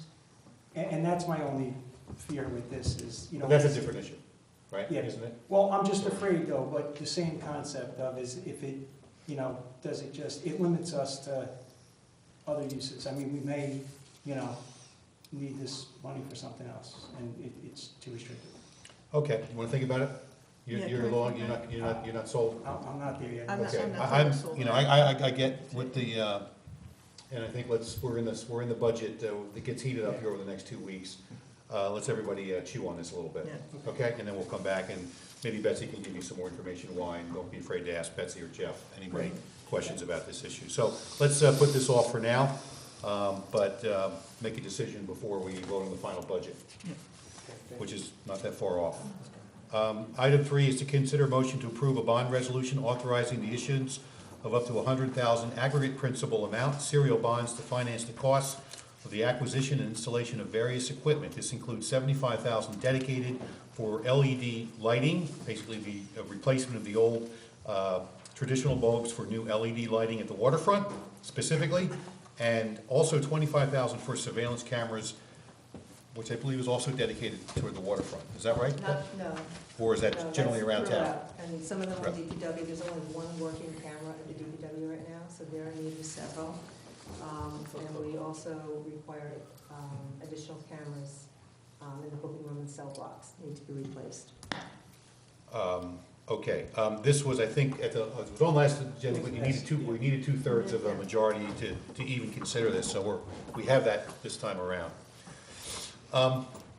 Well, let's discuss it. I mean, the $75,000 for LED, I think that was something that we talked about for a long time. We know from experience that, and everybody, please, everybody, this is my comments here, $75,000 for that has a very fast quick payback. Nina Orville has talked about this specifically in the past, and we know that this has been a huge success for Dobbs Ferry, for Yonkers, for Hastings, and all the other villages and towns are piling on now to the contract that actually Dobbs Ferry first did some years ago with the LED company. And they are allowing us to piggyback off that contract. And, okay, huge savings in maintenance and huge saving in, well, that's the biggest part. An of it. acquisition. Yeah. But the prices have come down and you know, they last a lot longer. So there's big savings and the payback is very, very attractive. So that one makes sense. I guess, Bets is wearing your police chief hat, these cameras, you really need to get these in place. I know, well, there's a safety factor But we for have, sure. the DPW is on the other side of town, there's one functioning camera right there, over there right now. So that needs to be addressed forthwith. So the cameras are for use, not just at the waterfront, Correct. in other So places. DPW, police headquarters, and the one front. And this helps you more effectively police Well, certainly. the village, so, which is a good thing. And we know the world has changed a lot, and you know, we all have to be cognizant to that. We had talk about how cameras can assist in, Sure. you know, traffic A lot of things, and yeah. a lot of different things here. Do you know where in the waterfront that they'll be placed? I know there was a break-in in the bathrooms one time. I was wondering if, I had heard about that, I was wondering if that was one of the Well, spots. part of the process with the lights. They'll be all over. But we're not able to put any cameras down at the north end right now because there isn't power down there. So with converting the lights to LED, they will also have an additional power source on each light, so we'll be able to move cameras down toward the north end of the lot. So it will cover, you'll be able to see people that go into that bathroom as well, or no? They'll be No, in but the areas of, we can't have a camera. You don't wanna tell there. exactly. No, but I know the rec commission had identified that if there's an area that would be prone to vandalism or people doing things that might be that. It's our way. hope that the entire waterfront will be covered Oh, by good. cameras at some point. Yeah, nobody would really be able to get in and out of there without, and do anything and not be seen, so.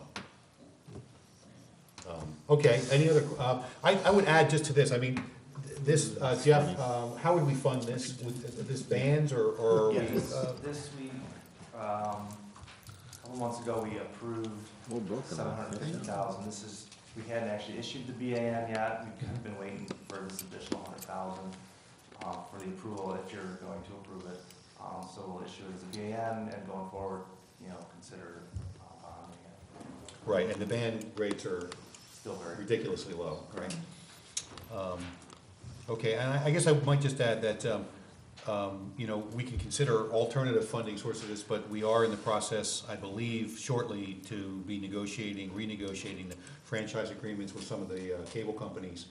And we've seen that in some cases up and down the line, recently, there have been some, part of those contracts have included where the media companies provide significant funding each year for these types of things, security and surveillance, and we're gonna be looking into that. Darius, I know you're gonna be talking to them about it when you meet, you'll report back to the board on that. So that could be, could help in funding in the future as well, because we probably can never have enough of this. Any other questions at all, or concerns or issues about this one? Okay, then let's see if we can move this forward. I'll take a motion to approve the bond resolution, authorizing the issuance of up to $100,000 aggregate principal amount serial bonds. And this will again be to finance the cost of the acquisition installation of LED lighting at the waterfront in the amount of $75,000 and $25,000 for the surveillance camera equipment. This will be reviewed in terms of funding options by the village treasurer. We originally will intended to be band funding. And this has been previously approved under the larger funding requirements that we have looked at overall. That's the motion, I think. Trustee Golio, second. Trustee Flynn, any further discussion? All in favor? And that passes with 6 ayes. Okay, thanks, Jeff. Thanks, Betsy.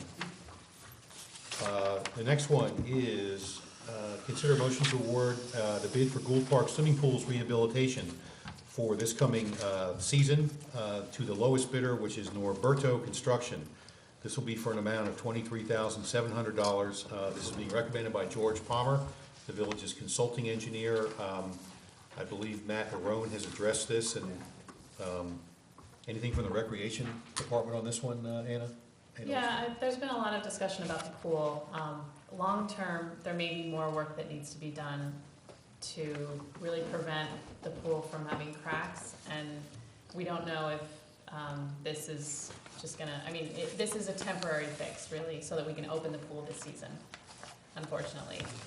If we wanted to do something more comprehensive, we'd have to close the pool this entire summer. And I think no one on the Recreation Commission wanted to take that step because we wouldn't be able to have camp, and it would really affect the residents of Dobbs Ferry. So the decision was made, let's repair the cracks and leaks that are there now, and the 2 quotes were pretty significantly different, so the lowest one has been chosen, and the other 2 bidders they went to chose not to bid. So we're choosing between the 2. Thanks, Annalisa. Betsy, anything to add to that at all? I know Matt has recommended this, and this is, unfortunately, it's an old swimming pool. Been a lot of issues with it over the years. Annalisa, you said, and there's a bigger issue there, and it's going to require some bigger thinking, and hopefully we'll maybe have an opportunity to address that. But this will at least get it open, we think. It's no guarantee they won't find something when they go down. Correct. And look at it, and then we'll keep our fingers crossed on that. But yeah, my sense is from the Rec Commission and what you've outlined is that this really needs to get done if we're going to have a program this year. So I don't think we have any alternative here.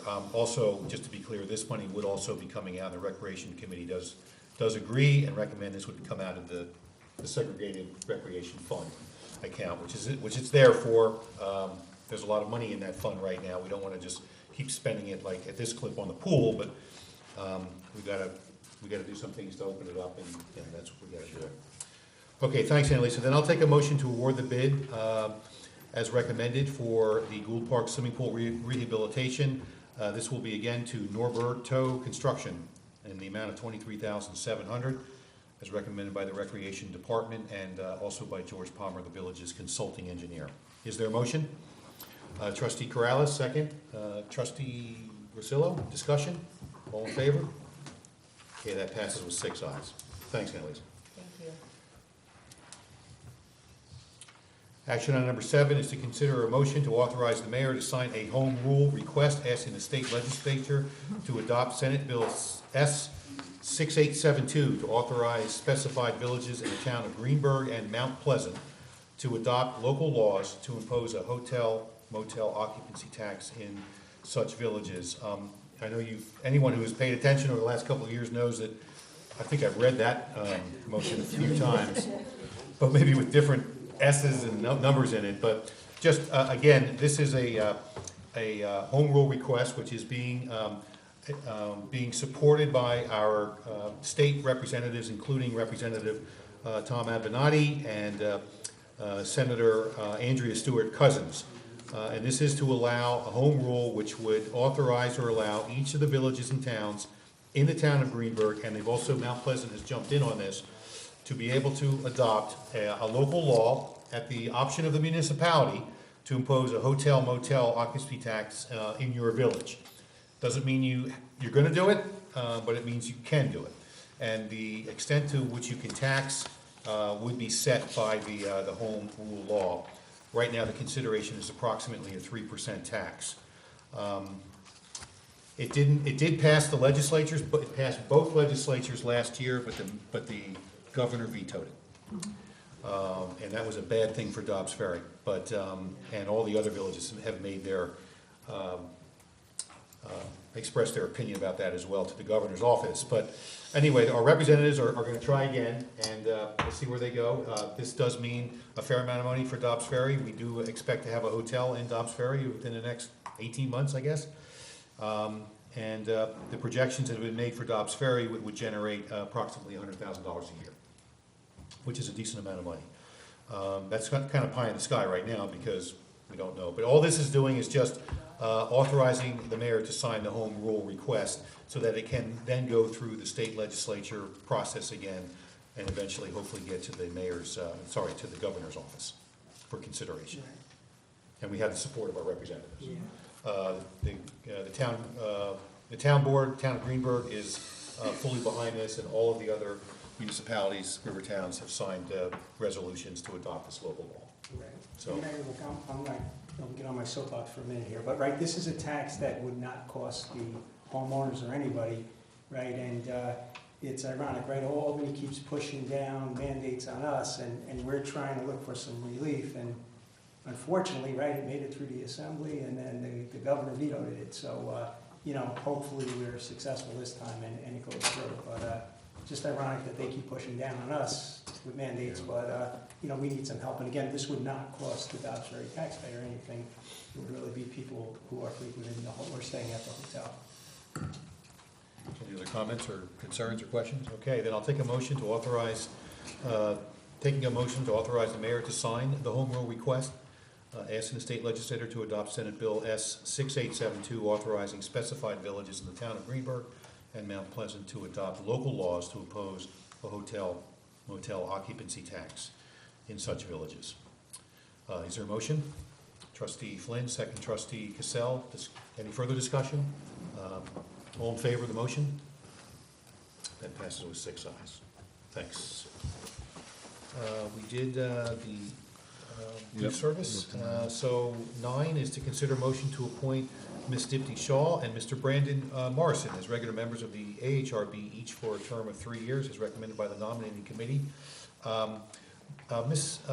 Dipti Shaw is currently a regular member of the AHRB. We're very, very familiar with Dipti and her background. She does great work. We're just asking, the chair of the AHRB had not yet had an opportunity to meet with Mr. Morrison. We understand he's got very solid credentials, great person, wants to get involved. Might have been directed first to the planning board and then to the AHRB, and we do strongly prefer that, you know, the nominating committee does a great job in very objectively filtering and finding people that are willing to volunteer without the influence of anybody on this board. So, you know, things can't be pushed in one direction, or people stack boards or that kind of silly stuff, which we don't get involved with. But it's good policy, and yet it's also, I think, a good policy that the chair get a chance to meet with any persons first before we make any final decisions. It will give any trustees an opportunity, if they want to find out more about Mr. Morrison's background too as well. So then the motion tonight would just be to appoint Dipti Shaw, who's currently a member, and we'll hold off on Mr. Morrison until that meeting can take place, and we're sure everything will be fine, but I think it's just following in the right process on that. So I'll take a motion to appoint Ms. Dipti Shaw as a regular member of the AHRB for a term of 3 years as recommended by the nominating committee. Is there a motion? Trustee Dolio, second. Trustee Corrales, discussion. All in favor? And that passes with 6 ayes. Action item number 10 is to consider motion to approve a request from Ms. Jean Greenberg to allow customers of the Affordables annual dollar sale on Saturday, March 26, 2016, from 9 a.m. to 3 p.m. To park at the waterfront parking lot. This we do each year. Affordables is one of the great businesses in Dobbs Ferry, been around a long time. Jean does a great job, and this is a pretty big event for them. Betsy, is this okay? No conflicts down at Waterfront Park that day? No conflicts. That's gonna be held at the Embassy Community Center? You had it down. You said that? I don't know. No, I didn't say that. So that's where it will be. Okay, so it's at the Embassy Center this year. And I know, I'll ask Jean maybe to send us some more information, and we need to get this out pretty quickly, because it's coming up on Saturday. Okay, so just so everybody knows, the Affordables annual dollar sale will be at the Embassy Club this year, March 26, 2016, from 9 a.m. to 3 p.m. And now I'll take a motion to approve the request from Jean Greenberg of Affordables to allow for parking for those that want to attend the Affordables annual dollar sale event at the waterfront parking lot. And this would be from 9 a.m. to 3 p.m. on Saturday, March 26th. Is there a motion? Trustee Cassell, second. Trustee Flynn, discussion, all in favor? Passes with 6 ayes, okay. And last one here is to consider motion to approve a request from Jennifer Smith, River Arts, to post a banner at the corner of Cedar and Main Street from April 8th, 2016 to April 17, 2016 for the River Arts Studio Tour. Is there a motion for this approval? Trustee Casales, Annalisa Casale. Trustee Cassell, second. Trustee Corrales. Sorry about that. Discussion, all in favor? Great, that passes with 6 ayes. Okay, got through that. Thanks very much, and let's just look at the minutes. This will be for 2 meetings here, the February 23rd meeting, which, let's see. I was not here for. Vic, you were absent, Bill was absent, and Vinnie was absent. Yeah. So, you don't have Jeff here, so I don't think you can do it. So we can't do that one. We're gonna, sorry Liz, we're gonna have to table this one, because Jeff isn't here. So we'll need to redo, look at the February 23rd meeting minutes, the next time we meet. Let's see, do we have the same problem here? No, we can do the 8th. Okay, so the next one is the March 8th meeting, which, Donna, you were absent? No, she was there. No, you were here? So I'm looking at the wrong thing here, so. It's Okay, Donna, so this is, this was a regular meeting of the Board of Trustees, Tuesday, March 8th. Anybody have any comments or typos or issues with the minutes as presented? Great, good job. I looked through it, it looked pretty clean to me too. So I'll take a motion to adopt the minutes for the regular meeting of the Board of Trustees for March 8th, 2016. Is there a motion? Trustee Casal? I actually, Cassell. sorry, the draft of the residential parking law that's in our packet, I'm just not sure, still not sure it's the right one. You know, where we have the difference between the 4 and the 6 hours? I just wanna make sure we have the right version in this packet. It seems to not be the right one. It's on page 11. Yeah, I 12. see where you mean. So, No, 4 that's not versus the- 6. That's not the right one. I'll send it to Liz tomorrow to plug it. Okay, Yeah, I think you have it already, but I'll so, make sure. yeah, so with that change, I. Okay, so we'll make the change to the, we'll get the corrected, the law in there, the language on the hours, Yep. okay? So we'll make that change, and, anything else? Then I'll take a motion to adopt the minutes of Tuesday, March 8th, 2016, as amended. Is there a motion? Trustee Cassell, second trustee Corrales, discussion all in favor? And that passed with 6 ayes. And we'll revisit- 4. Sorry, 4 ayes. And we'll do the February 23rd minutes the next time we meet. Correspondence and claims. Consider a motion to accept audit number 2 for March 2016 as presented by the village treasurer. Jeff, what is this? Met earlier this evening with trustee Flynn and trustee Rosillo, and they reviewed the expenditures, the claims for the village for the second half of March. Okay. And this is a new policy, which we're doing each month. Correct. And we need a couple of trustees there, and Bill and Vinnie, you guys signed up for it, and I did as well. So we just need 2 of us there to go through that. And we meet all obligations that we need to be, it's just another set of eyes. And, so, are there any questions at all about this? What? It's been good, I mean. right? You're seeing stuff, I mean, yeah, I think Yeah, we've done this. So we should rotate it every 6 months or so, I think. Okay, we'll do that, we'll do that.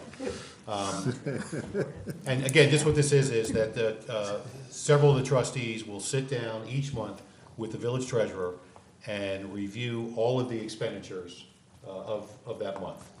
And so you get eyes on it, and any questions they have, they can ask, "Ooh, what's that? How come that's so much? Well, what is this?" And so that's good, and that's a good thing. Okay, so I'll take a motion to accept audit number 2 for March 2016 as presented by the village treasurer. Is there a motion?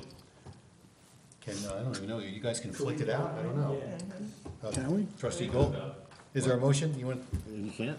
Trustee No, they can Golio? do They can, you can. Trustee Flynn, discussion, all in favor? And that motion passed with 6 ayes, thanks. And we'll do that each month. Okay, I think that brings us to the end. Any announcements or reports from the trustees? Bill, anything down there? No. You're good? Yeah. Okay, Donna? No. And Elisa, anything? Yeah, from the Rec Commission, or Recreation Department. So there's first day of summer camp registrations on Saturday, April 2nd. That's from 1 p.m. to 5 p.m. at the Embassy Community Center. That's for junior, senior, and teen camp, and you can call 693-0024 for specific camp information. Second, we have the Mini Kick soccer program for 3 and 4-year-olds that begins Wednesday, April 13th. That'll be at 12 noon and 1 p.m. Those are 2 separate sessions at Memorial Park.